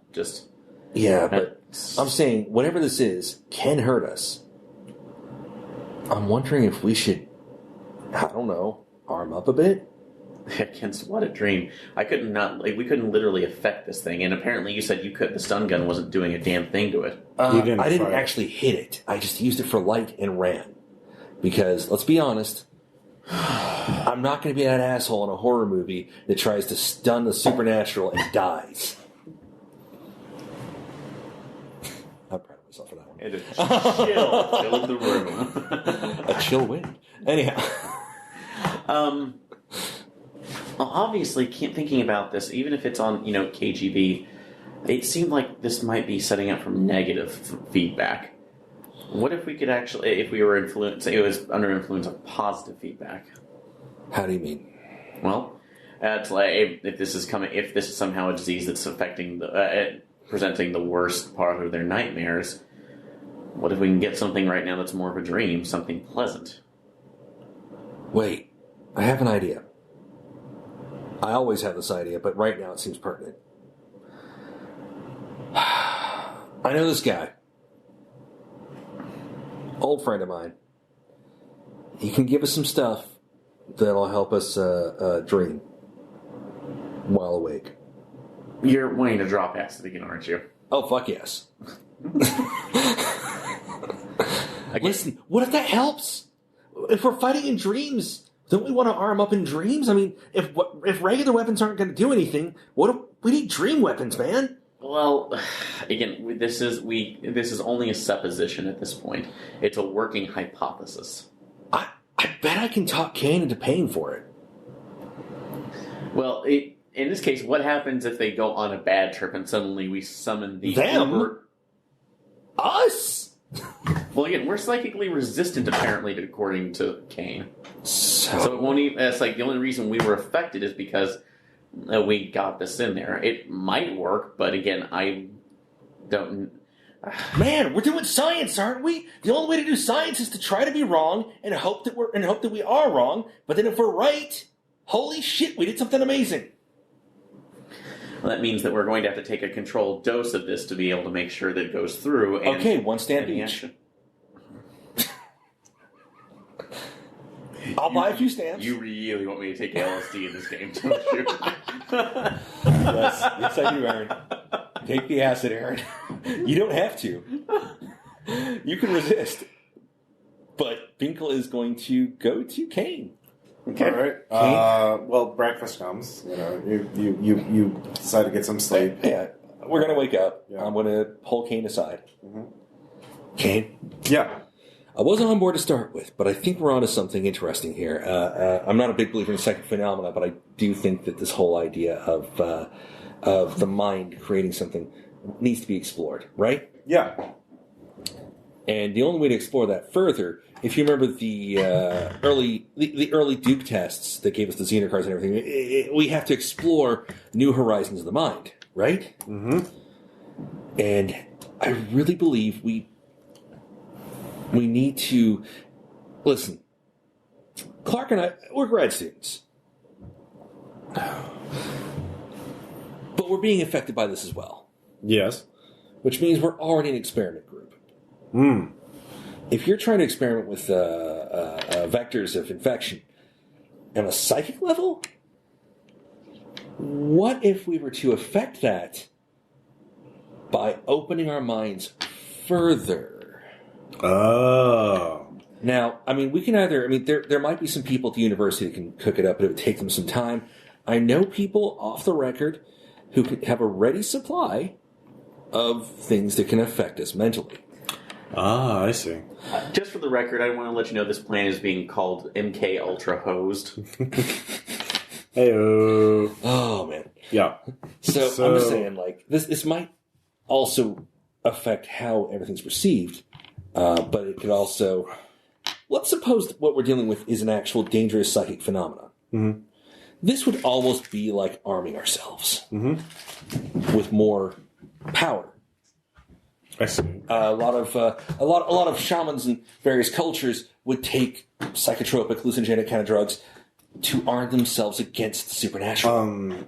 I'll agree to that if you agree to go on a field trip today with the patients and I. Sure. While we're out, I'll call my guy. I'll step aside. Everything's off They've record. spoken of this place called the Endless Underground. That was on a note. And also... Ethan wrote that down in his last note. Did we show you the map? The map? Let's finish eating those eggs, and we're going to go look at the map. Okay. I show him the map that we came up with. It shows, like, all the points they indicated. There's some... the transmission vector is located through caves. Caves are traditionally symbols of the underworld. Perhaps that is connected with the unconscious psyche's perception of caves. They're repositories of psychic energies of the collective unconsciousness. So, and they well up and explode, leaving this infection that kills. It's a manifestation of our collective fears on humanity, and that targets the more sensitive souls who live near these repositories. Just need to, some of us in the background, do the vision quest thing while they're doing it raw. Yes, please. Here, take some money. Go arm yourself and come back, and I will drive us to the forest. Great. And if you want me, let me know. But not before you drive. No, I needed to monitor the equipment. Sure. I run out real quick and score some acid. All right. Do I need to roll to score acid? No. Why would I make... That means you could fail doing it, and why would I want that to happen? Well, I guess that would be getting the stuff that really sinks us deeper in. The rat poison. Anyhow, so you get a sheet of acid, a blotter acid. I come back, proud of myself, and also thinking maybe this will help me get through this. I must be having a breakdown. Yeah.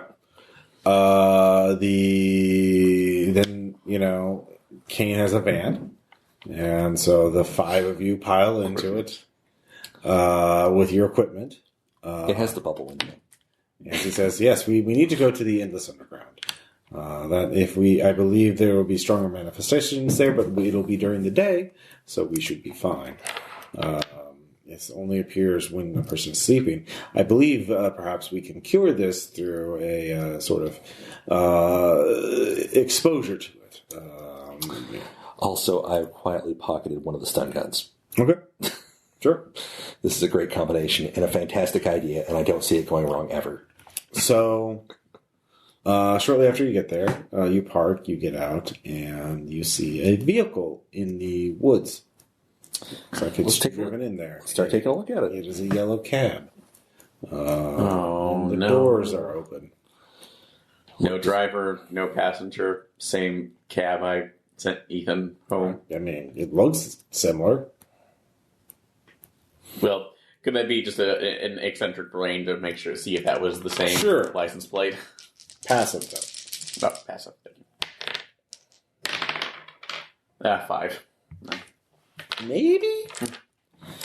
So, Clark Bar, you want to armor up? You don't have to, man. I mean, it's your call.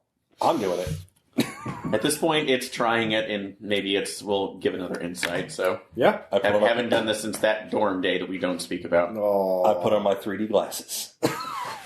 RPPR, we love doing drugs, and we were so great at it too. Exactly, we know everything about it. Are we sure we're not renting this LSD? Yeah, probably. God damn. Oh lordy. So you managed to. We are. It's not like we're going to go off tripping balls, but we're like definitely seeing tracks. So I'm convinced this will armor us or arm us somehow, and I'm probably wrong. So when you get to the cave, though,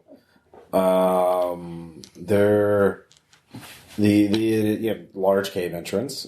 There's some detritus there, some discarded soda bottles and beer cans and Schlitz. Yes, of course. And there are footprints coming in and out. There you go. You feel the wind. Yeah. Geiger counter. This time I will say you do have flashlights because you're going to... Yeah, we're going to the cave. We should probably. Yeah. So you head in and you quickly feel an urge to go to the left. Are we going alone? Are we behind people? Actually, the other 4 are there. So Rebecca and Donald are, at ease. Donald's like, did you see that? Did you see that? I thought I saw something. I see everything. In the woods. Just hearing the wind right now. So as you do, so Dr. Kane, so both of you give me an active roll to, anything about navigating in the dark or anything like that? I'm a Houdini. All right. Paranormal physics. That's like All right. the physicist. 15. Okay.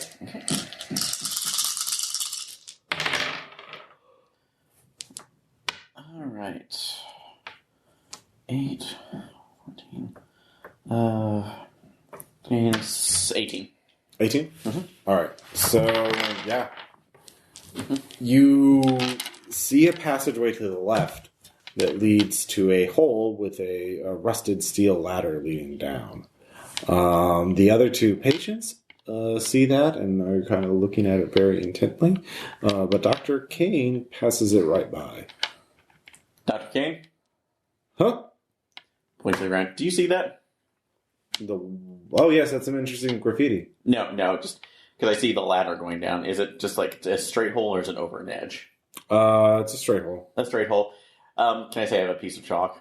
Sure. So take that and Where'd you go?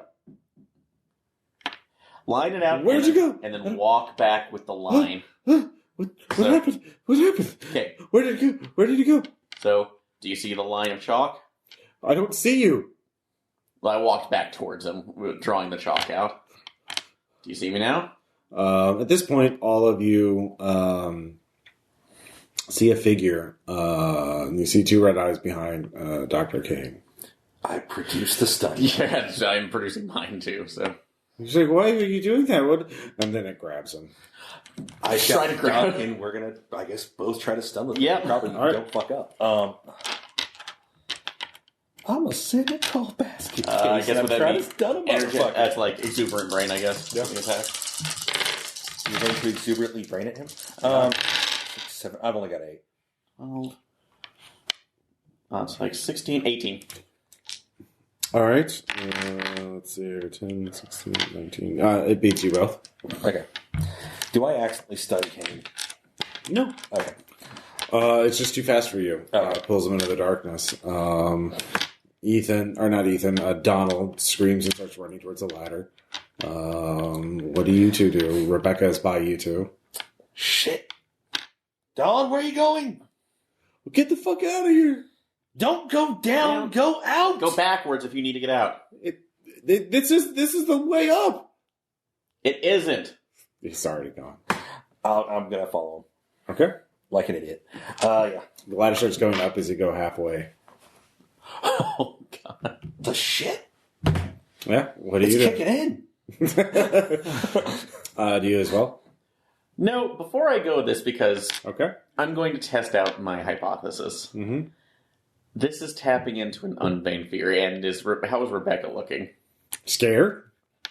Okay, Rebecca, This is going to sound odd, but I think this is part of these tricks. So, what is one of your happiest memories with your family, with your mom and your brother? Just say it doesn't have to be good. It says something simple. All right, give me exuberant brain to calm her and persuade her Okay. to reveal a happy memory. Okay. All right. So 11, 12, 13, 14, 15, 16. Our family really loved puzzles. We found this puzzle box that that my dad had found when he was traveling overseas and brought it back, and we all spent evenings solving it. It was so fun to solve this puzzle box.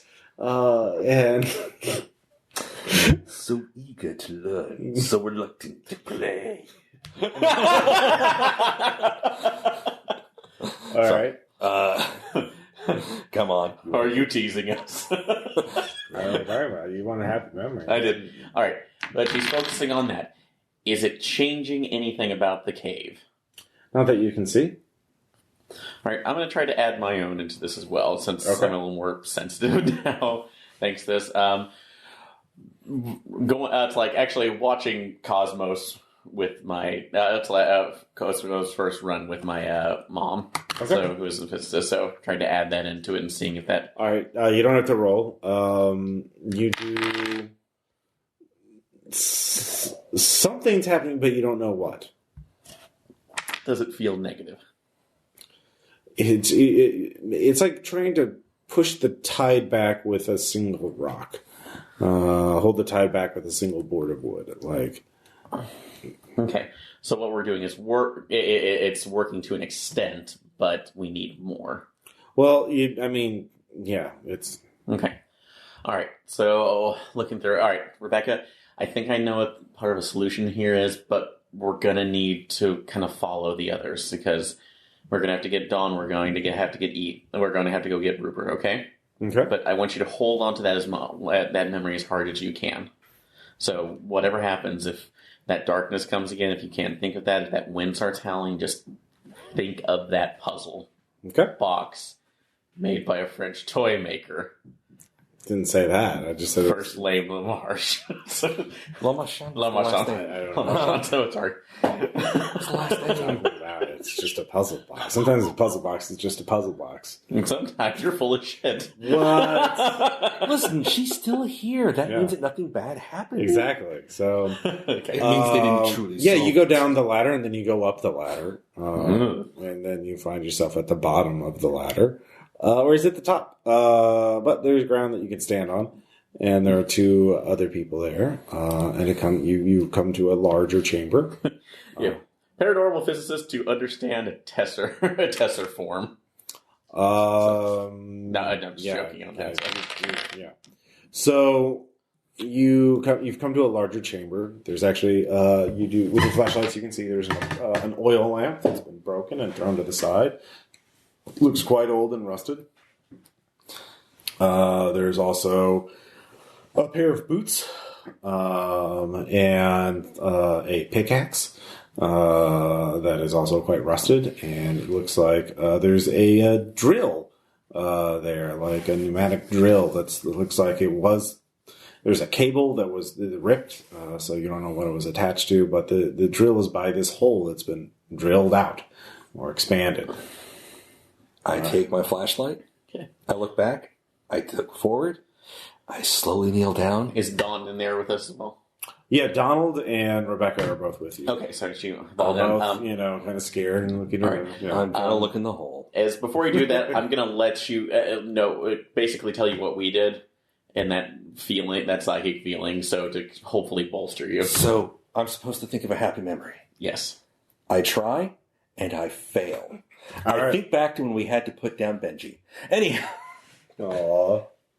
Rupert's not a good person. Oh, he was a good person, but shit went wrong. Okay, let's go back this one. Think about how great it was when you got to tell that Ivy League tenure buster that he was completely full of shit. You don't want to hear how the rest of that story goes. But that make you happy. I still feel bad. Aww. Guilty. Gonna doom us all. Yes. I'm going to look in the hole. I'm looking in the hole. All right, you look through the hole. You shine the light through. Yeah. It reflects on a metal door at the very far end. But it's going to be the kind of hole that you're going to have to belly crawl through. And it's just barely wide enough for shoulder to shoulder. Hey, Clark. You want a good memory? I've discovered something. It's a door. The shining light down there. We should go there. You can go there. All right. Well, you don't see any other ways out, aside from going back up the ladder. Right, so I'll pull out the... I'm like going to commando crawl with the flashlight in one hand and the stun gun in the other. Okay. I'm going towards the door. Yeah. All right. When all fails, going through... Are you following him immediately or waiting until he's on the other side and yells that it's okay? Before he goes through, I'm actually going to take... I'll say one of my short shirts, tear up strips of that, and then tie it around our ankles so we are connected to each other. Okay, what about the other two people? Doing the same for them, so... Okay. So they're behind us, so if one of them gets snagged, we can know. So it's all single file. So they can tug at your ankle before they're dripped away? Yes. Okay. That's always a good move. So what order are you going in? You're going in first. Yeah. Well, he was going in first, so... Yeah. I'm definitely, yeah. We'll put the other two, and then I'll bring him through Okay, here. so you're going last. Yes. Okay. So you're going in first. You're crawling. I'm crawling Hope you're not claustrophobic, because this fucking sucks. You're crawling through a... Life is a horrible, oppressive regime anyways. This is a symbol for life. No, All right, yeah, that's a way of looking at it. My talent is true Houdini. I'm used to this shit. Oh, yeah, no, you're fine. I was made for this. Yeah. So you, as you start crawling through with, just your flashlight. Flashlight and stun gun. Yeah, flashlight and stun gun. You hear, there's a whisper up ahead, and it says, well, fuck. Robert, what are you doing? There's a sale at Costco. I'm coming for you. Just turn back. You're not at risk. But if you keep coming, then you are. We're in too deep.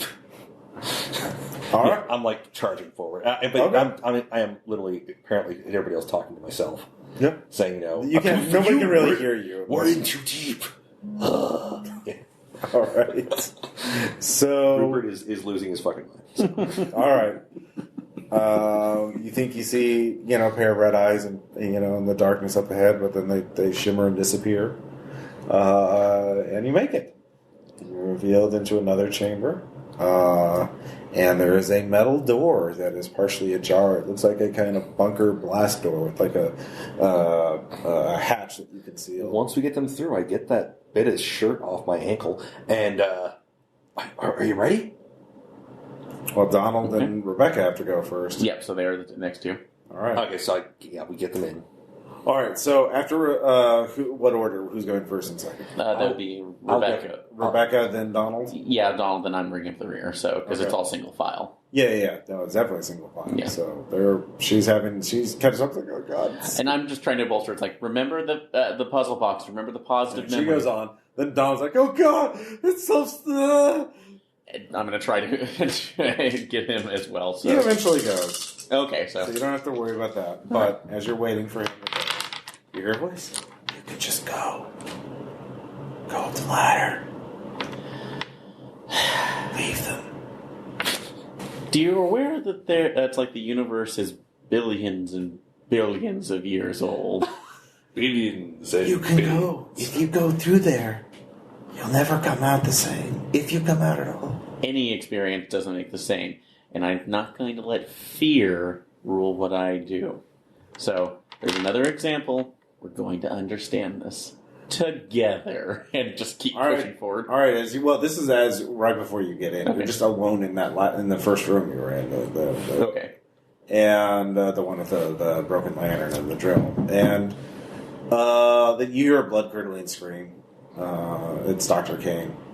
Behind us, or? Somewhere. I mean, you're in a cave. Dr. Kane?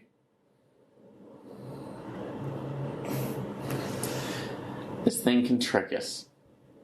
I'm going to move forward. So, All right. I'm going to look at the other two the test subjects. Mm-hmm. Okay. Full disclosure, I believe I figured out psychic armor. Nihilism, is that it? No, I still have more acid. Okay, I yeah. offer them acid. Sure. They'll take it. This will make you safe. It'll make me extra safe. So, as you crawl through, though, your hands catch on something wet. You pull up, and it's blood bubbling up from the ground. keep moving forward. So. Yeah, the blood starts rising and rising and gets to your elbows. And as you're going through up there, it's getting to your bottom of your chin. And then getting further up to your chin. You have to put your head up. Blood? Blood. And you probably want to wiggle really fast now. Alright, so am I using exuberant brain or am I my paranormal? Exuberant brain. Yeah, I allow that. See what's happening. No, to crawl fast before you drop. Positive. Alright, well, that's going to be 14... 17. Alright, you managed to crawl out. When you get out, you're just covered in this bloody mud. Yeah. This t-shirt's It's ruined. just this trickle of blood coming from the... Well, thanks, Horror Cave. Yeah. This was a concert original. What concert? So, whichever Depeche Mode concert I went to. So okay. The All I Ever Wanted tour. So I'm sure that's not a real one. I'm just taking a lyric. So Depeche Mode fans angrily commenting. Yes. So, you're in front of what appears to be a bunker or a vault door. Clark, I don't know what you tripped in, but help me open this. So you, just wiping this off as much as I can. So, and then it's like, what is it? So, I don't know. We're gonna find out. You're a scientist. You're positive. I'll take a look at it. All right, you open it. It leads into some sort of vault. Okay. Some sort of like, you would guess it. This has been built by the U.S. military. I'm really glad we didn't bring guns at this point.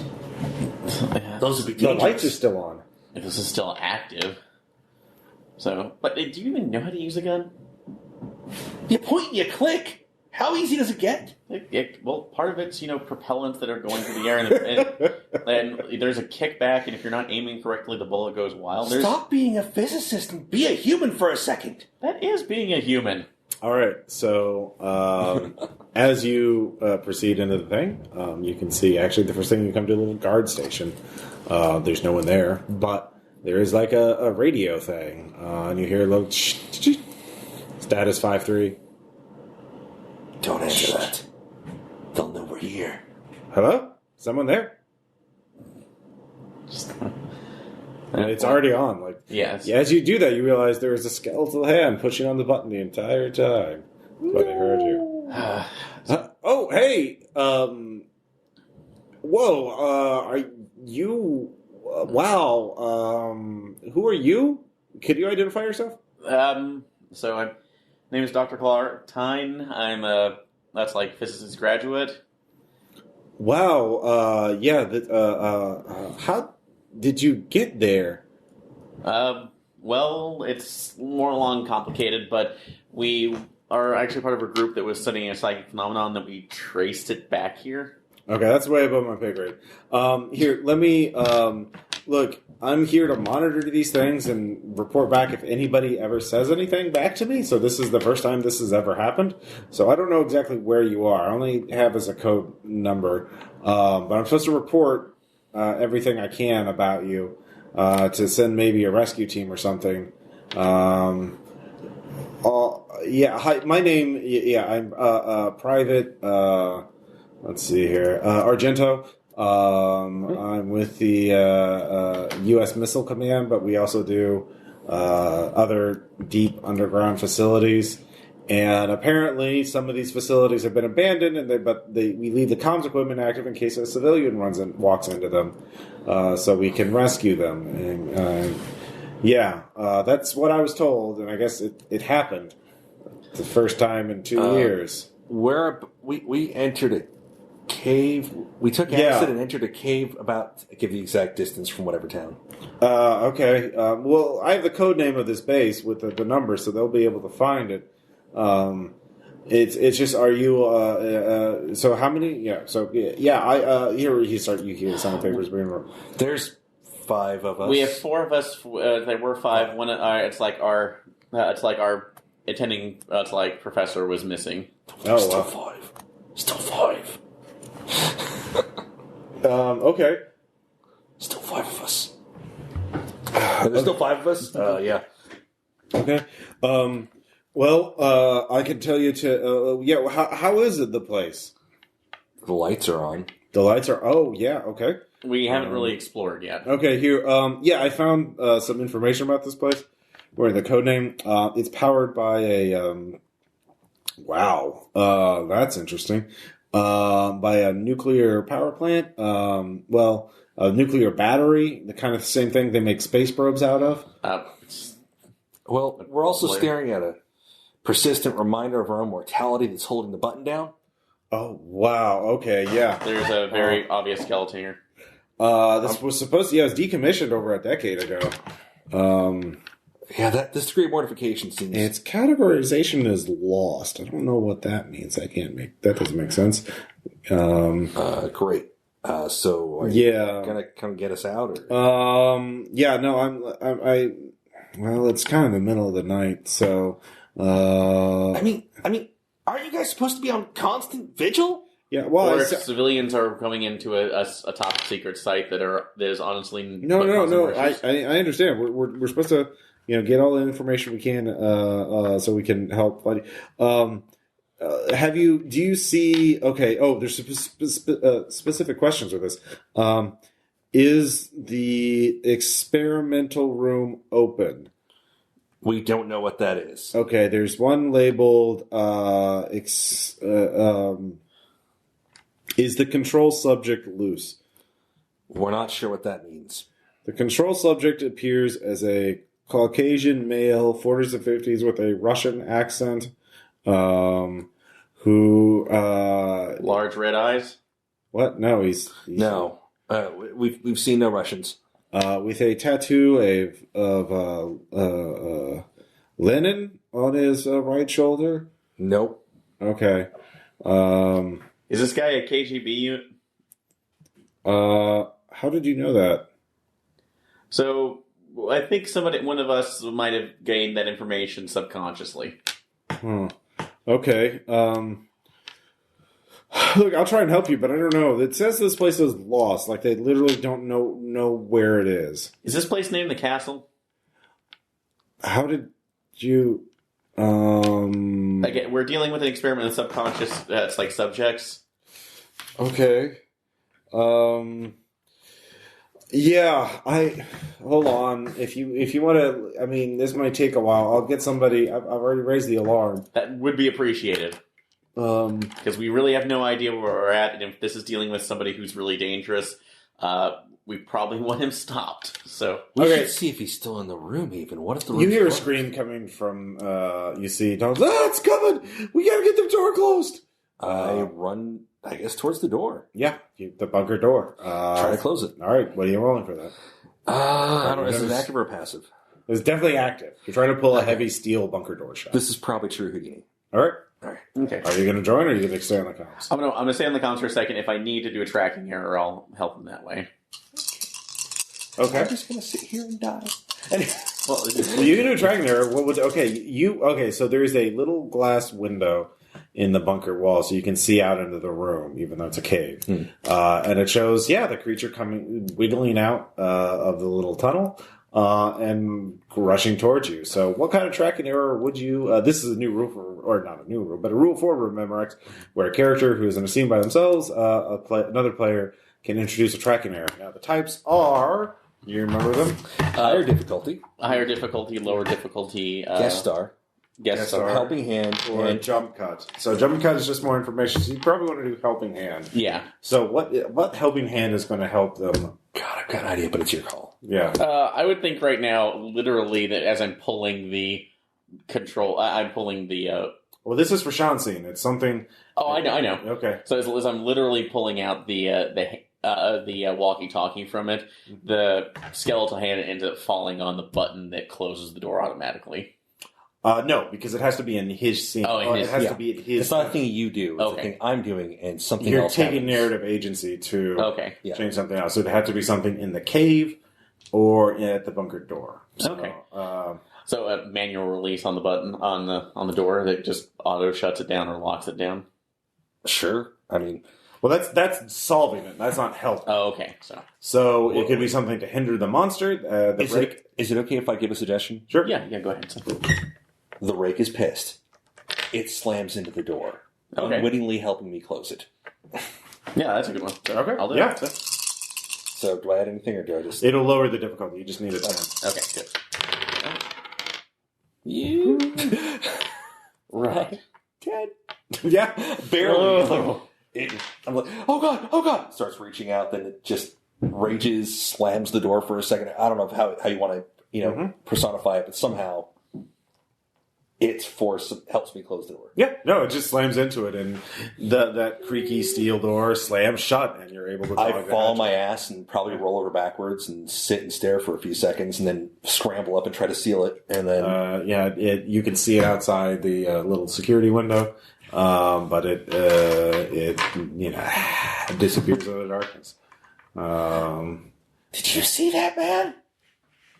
Kind of ignoring that on the positives, but while I'm concentrating on this.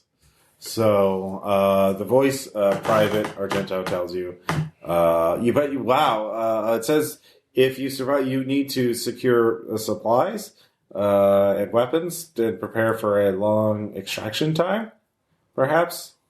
Okay, but I'm going to remind you, we're literally 2 graduate students and 2, it's like to a retiree and somebody else. This was built apparently in Groom Lake, Nevada. So I don't know how it got to where you are. So, okay. We may think that there might be an aspect of dimensional folding, possibly. The what now? Traveling quickly between spaces. Huh. Okay. So... Don't throw that Robotech shit at them! Sorry. Not sorry. So, yeah. All right, so you can explore the place, or you can, basically, you're in the little entrance area, and you just went to the communication rooms. There's a hallway leading further down to explore the rest of the base. But there are basically steel hatches at every single intersection. And so they wanted to make sure that this place could be easily locked down. So you could close them off into the comms room and just wait, or you could explore to see if you want to get more information and or supplies. You know what? It's sealed out there. Why don't we look around? There may be something that makes us safer. Except the potential of an insane Russian KGB agent wandering around. I look at the skeleton. I stare at the skeleton meaningfully. I don't think he's alive. Besides, we've got these. Like that has helped since we obtained them. Hey, I found a map. There you go. See? I tased the air and we got a map. Yep. So, I found a map. I was searching the desk that both of you ignored. No, we've been busy right now. Thank you, Rebecca. Yeah. So it says there's an armory, a barracks, a lab, and the experimental room. And the power plant is beneath us, only accessible by a little, little tunnel. I'd rather not hit the power plant. Well, let's hit the armory. That sounds great. Well, again, the only thing I'm concerned about too is that how long has this been running? And do I still have my Geiger counter with me, or? Sure. So. Yeah, there's slight radiation. Nothing lethal though. So. No. All right. Looks like it's still contained at this point, but yeah. I have no idea how long this has been running. So, and does it look like they're still full power? I forgot the name of it, but it's literally powered. But they said that it's a nuclear battery. It's the same sort of thing that the space probes use. Okay. So it's like designed to last for decades without any other. It's not a full generator. Yeah. It's just. But yeah. Anyway, something that they're very expensive and not practical for large scale things usually. So this is a weird design for the U.S. military to use. We can check out the armory just in case. So maybe you can rig up something. All right. So you go down the hallway heading towards the armory. You do find the armory. You also see that the door to the barracks has been fallen in with rocks. And some of these rocks open up into the caves elsewhere. Let's get in the armory. Yeah. All right. So you go in the armory, and you do see weapons. There are rifles, pistols. There is a box labeled grenades, and then there is a flamethrower. Rupert is going to overcompensate. With any skills that may or may not be. Yeah, these are weapons that have been in here for who knows how long. They do not look well maintained. So, the more dangerous weapon you choose, the more likely it is to malfunction. Yeah. I was just going to grab a rifle and a couple pistols and ammo. Could I do resourceful DIY to make sure if we can see if there's any cleaning equipment that we can actually maintain one or two of them? Sure. Okay. Fix the flamethrower. All right. That is 14. 14? So you you find stuff to clean guns, and you do think you could clean the flamethrower. So yeah. Okay, so grenades, there's no maintenance. It's you pull throw. Yeah, no, that's Well, they either work or they don't. Yeah. Oh, that's probably going to be a last resort, though. And is it all fragmentation, or is it just okay? Grab a few pineapples while I'm at it, because again, overcompensating. Okay. All right. So you do that. Take a pistol on there. There's also a box of rations. Okay. You can try them first. Yeah. Just MREs or. So we're probably all really hungry at this point, so start cooking that off and passing it around. So all right, so you do that. You lock yourself up in the comms room, I guess. So you're not going to the lab or the experimental room. I'm very curious, but I don't know what. I don't want to move until I've heard from somebody because I'm. Well, why don't we eat first and then check out the labs? All right, the rations taste weird, but they're at least a decade old. And so as you wait, you hear an older man. Hello. Yes. Understand that you're in the facility. The castle facility. That's correct. Yes, Operation Red Castle. This is sorry, that was the first version. This is Yellow Castle. It looks like you're in. We called it. We nicknamed it No Sleep. So I'm guessing this had to do something with it's like extended time awake and possible psychic phenomenon.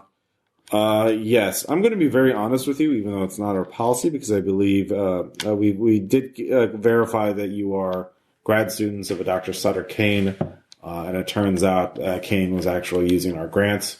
It's very odd, so we'll have to read you in and get you a security clearance if you get out. But you deserve to know everything you can to maximize your chances to get out. Apparently, I worked on this, but I have no memory of it. We had captured a man from the KGB who had unusual psychic talents. But he was easy to catch because he was on the run from a monster, is what he said. And we quickly realized that this agent was actually a disease of his psychic abilities. That's what we theorized. But then when we gave our reportings to our superiors, the CIA, we apparently had problems with other psychic Soviet agents before. And they wanted us to develop a weapon to use against Soviet psychic agents. They wanted to weaponize the disease. And according to these notes that I have, you can hear paper being turned. The process would have involved taking this agent and putting him through sleep deprivation in a controlled environment. Because we believed that there was a parallel dimension that rides along ours. In the occult literature, it is called the astral plane. And we believe that this was the transmission agent. This was the transmission medium of this disease, of this whatever you want to call it, parasite disease. And Yellow Castle was designed to be a place to tap into that, to make contact with the astral plane through the captured agent, and then from there we could get actual samples of it in its native environment, and then we could weaponize it. That's as far as these notes go, because I'm written in here as one of the people who didn't work on site, but helped design the facility and write the research specifications. I believe that it obviously failed and had some kind of backlash that inflicted amnesia on us and everyone involved. I believe this is similar to why the Rake is not more well known, because it inflicts amnesia on its victims, or at least on those near it. I believe that it is a disease that kills, but also wants to remain hidden, almost as though it had some sort of intent. which is odd. So, I do not know how you got to be where you are. I cannot begin to explain this, but I do believe the only way through is forward. You need to find out what happened to the Russian, to the KGB agent. Where was he kept? In the experimental room. Okay. I guess that's where we're going. Okay, if he's been compromised in some way, so as much as I hate asking, is will killing him remove that vector? I believe so. What if Okay. we just wake him up? Well, that's, again, a consideration, but we want to make sure that this is going through, especially if somehow, like said, that he is acting like a gateway. Well, the other question is, what if he's already dead?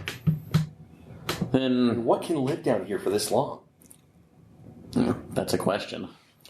I believe it may not be him alive, but rather what has grown from him.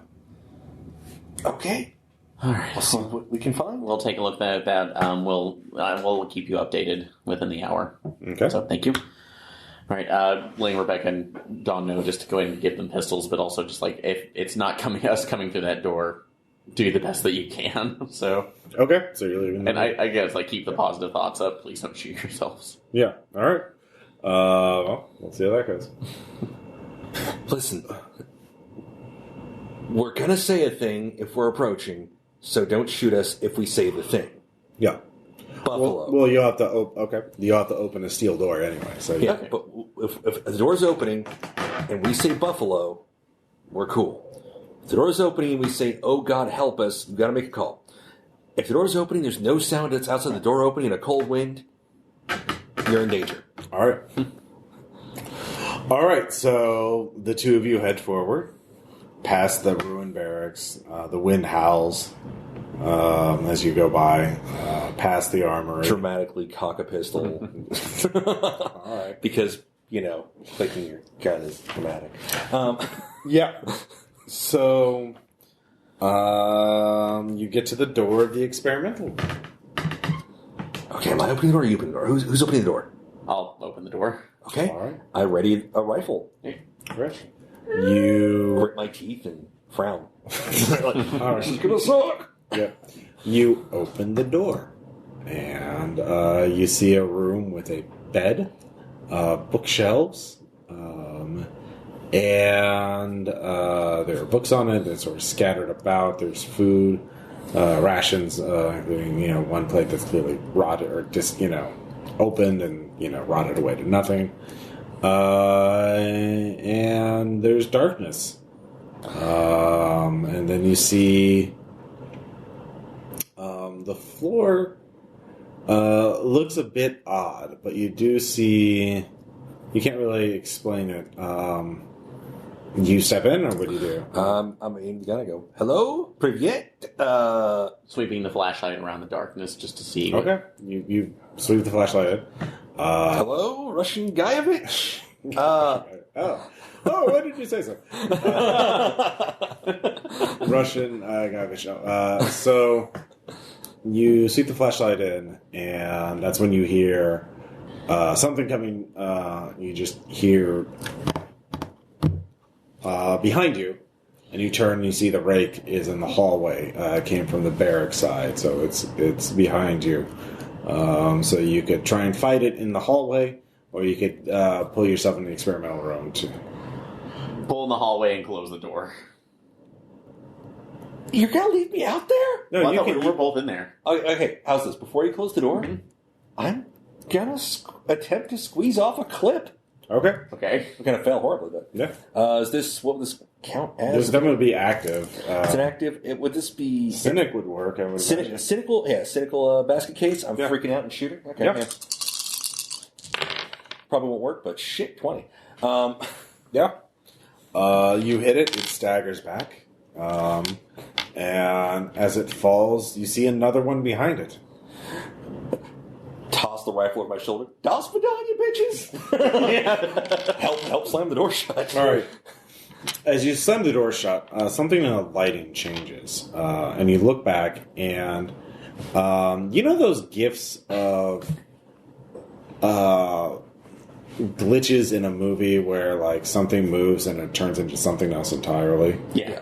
Imagine that, and this room suddenly sort of pulls in towards you, and then it just glitches into a grassland.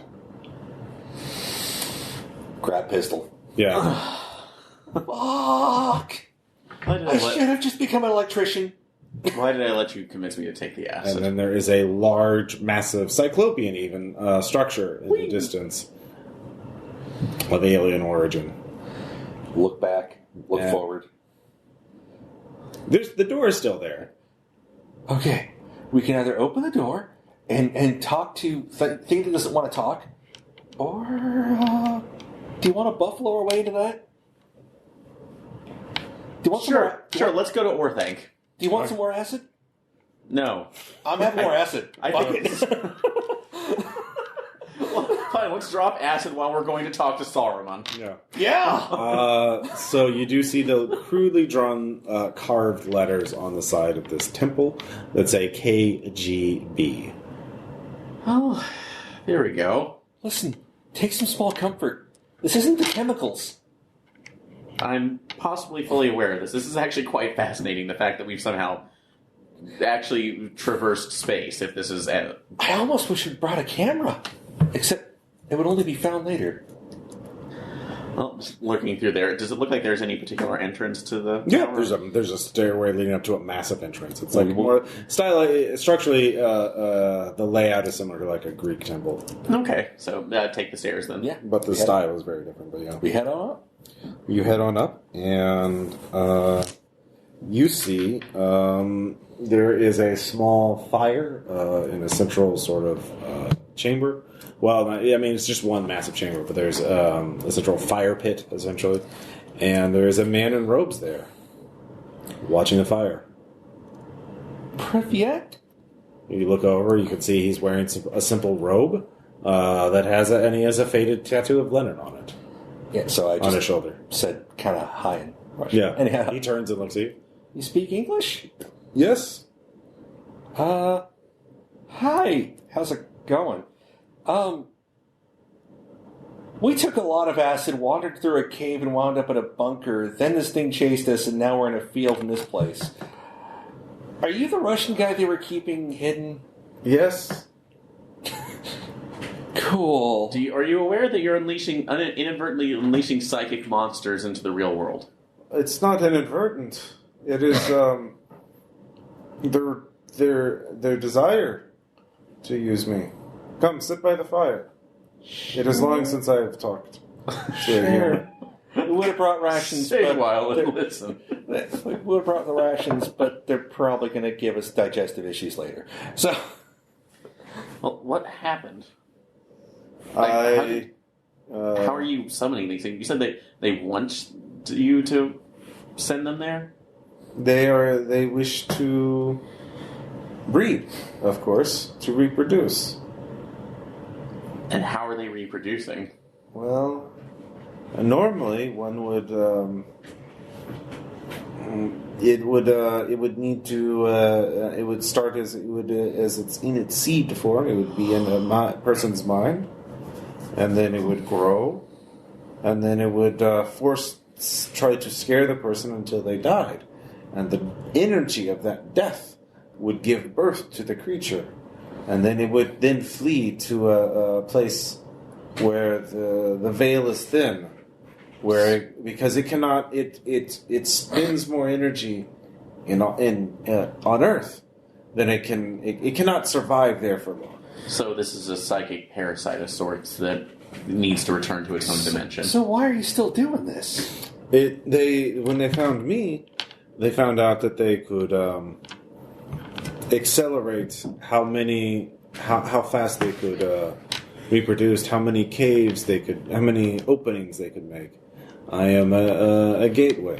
I am their Trojan horse. Because I am linked to this world and to my own world, to Earth. So, why are you doing this? They gave me no choice.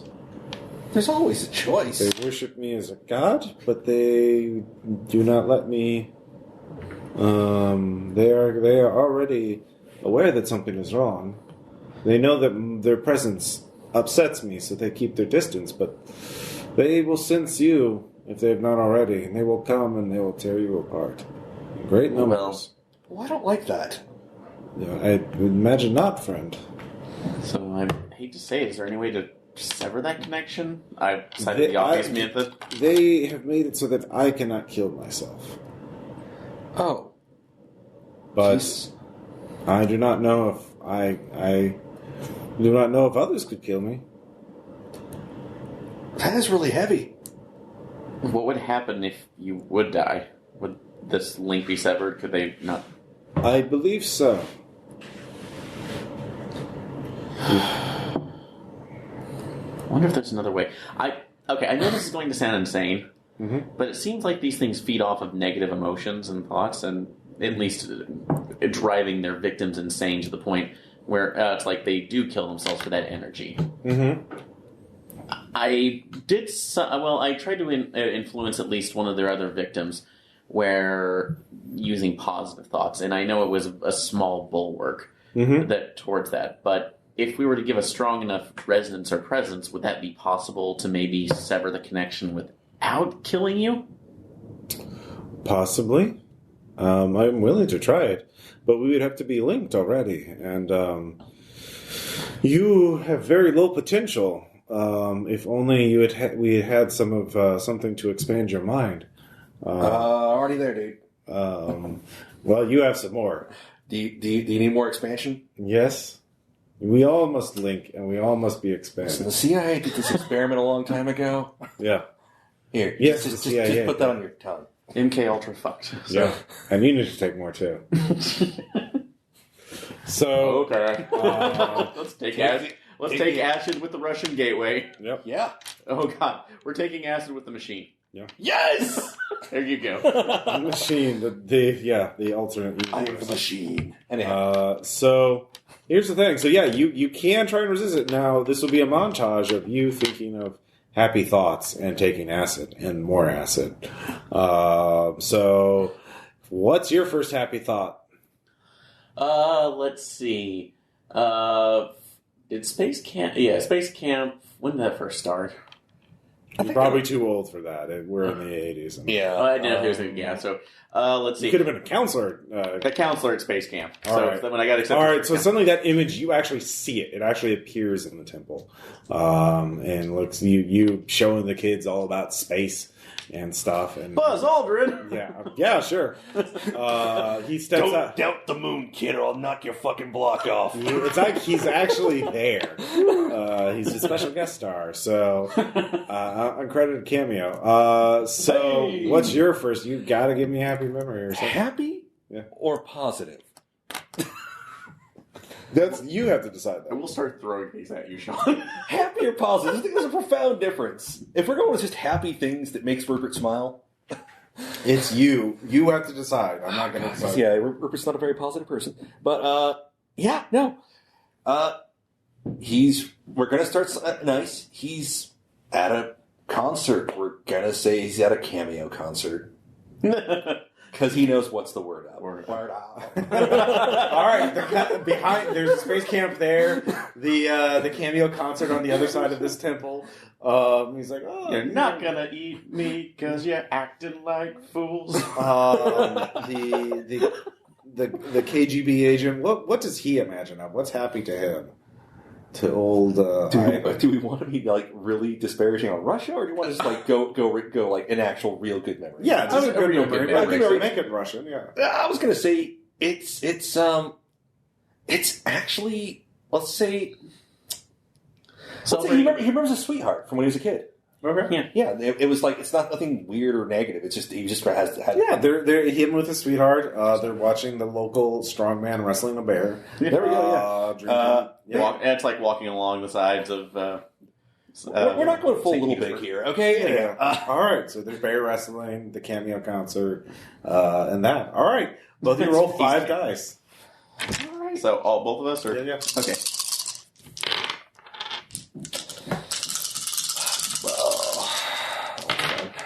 15. All right. 19. 19. All right. Oh, actually, sorry, that's incorrect. That's 21. Ooh. Fun shit. All right. 12, 14, 15. So, yeah. As you are doing that, the entire thing begins to destabilize. As you see a horde of the rakes start running towards you in a mass, and you start oh, we must go. The portal, the barrier has been destroyed. I can leave now. Come, running. We're going to run past probably more more what we consider happy memories, and at some point, I'm going to say, just keep running. Clark, don't look left. So, actually, I'm just going to imagine Buzz Aldrin punching a couple of them on the way. These are literally real wrestling one to the ground. They're fighting bears. The cameo concert. The cameo themselves grab their instruments and start fighting. I think it involves a giant red codpiece at some point. Yes. Oh, yeah, undoubtedly. It's just crushing all of them. Sorry, I didn't know that would happen, but all right. I'm going to say that I didn't expect the fighting. I thought it was be happy memories. I was like, I think we'd have one more. That's why I said, Clark, don't look left, because another happy memory is me, like, peeing in one of your drinks. I don't know. That happens. Yeah. Because, frankly, remember, you got the grant that I wanted. Yeah. And Rupert's kind of a bad person. Okay, then don't look right. I actually am switching out your coffee with Mountain Dew. That's fine. So wholesome, Aaron. Even in your revenge, it's like it's Mountain Dew now. Mountain Dew's gross. Yeah, no, it's not. It's gamer fuel, Aaron. It has oil in it. That means it's good. Exactly. So, the three of you get to the door. Give me one more roll but individually to see how quickly you can get to the door. Is this like the 5 dice or just the actual? This is one of your abilities. I'm not sure who you need. All right. Yeah. You want to say? 14. I'm going to do paranormal physics because I'm literally dealing in an alternate dimension. Oh, I think you'll escape. Yep. So 18, 20, 25, 27. All right. You get there first. You fling open the door. You throw the Russian through, and then you manage to get... do I make it or not? Yeah, you do. Okay. How's this? For a second, I think I'm not going to make it. Clark, I'm sorry about the whiskey sour, okay? So, we'll deal with it, literally pulling him in with my extra. All right. There's a flash of light. All of you, including the two patients, wake up. You're at the, you're in a bed. There are military people looking over you. You see, you hear a familiar voice, Private Argento. Oh, hey! They're awake! Oh! Gotta come in here! And, you pass out again. And a week later, you are debriefed and given... what do you tell them, the government? I'm going to be honest with them because they already know this part of the information, and lying's not going to help in this case. So letting them know that it was a parallel dimension of... That's like psychic parasites that we're looking to manifest on. That's like in our plane of existence. Okay. That was using our Russian from this particular program, which I continue saying. Exploration of alternate dimensions and higher planes, I think, is essential. But at the same time, we need to find ones that are not, exposing people to this type. So physical entry versus psychic, I guess. I'm actually just going to ask a simple question. Yeah. Did you find Dr. Kane? No. Well, shit. All that was left was a pulsing door. Given his reputation, it's very easy to fake his death. He will be missed, but... What about Ethan Jackson and a cab driver? Oh, they look for that? No, they're never found either. Shit. So, they say, you were found in Area 51. The exact location, the base reappeared, the facility reappeared where it disappeared. And spat you all out. We'll volunteer the information, probably get told never to talk about it again. No, you all are given offers for jobs. There's this whole government agency that covers this kind of stuff. It's called, you get security clearance for Majestic 12. You'll be part of the best and brightest, protecting America from all kinds of threats like this. Do you accept? Or do you, say, fuck off and just sign the non-disclosure agreement. Oh no, I'm going like, what? I get to work with even it's like awesome stuff. Sure, but still to green. No. This is Majestic 12. They don't talk about Delta Green. Right. Clark, I owe you a drink, a proper one.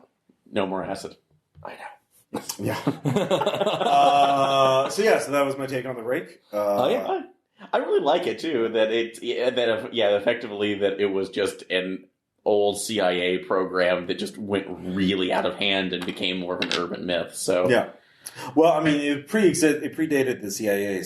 CIA tried to weaponize it. Yeah, or they found a physical gateway through a person. Yeah. So, but it's one of the more notable creepypastas. It's actually pretty well done, actually. If you can find the original stuff. Yeah. I really like it. That was a good take on it. So, Rememorex is an interesting game. I know we didn't abuse the mechanics as well as we could. Well, I think it's definitely a game. I think that the mechanics are more emphasized larger groups for like. So if we had like 2 or 3 more, then it definitely even 5 or 6 players. Yeah. But I kind of like the setup of it's a simple system. It's straightforward, and also we weren't acting as really antagonistically towards each other, other than just like being verbally sparring. Yeah. This was just what I came up with. No, I really like this, so I'm interested to see what this would go on a larger group, especially if you run it for the Patreon at some point. So probably do that because it's easy to run. Oh yeah, absolutely. So all right, so we'll talk to you guys next time. All right, bye.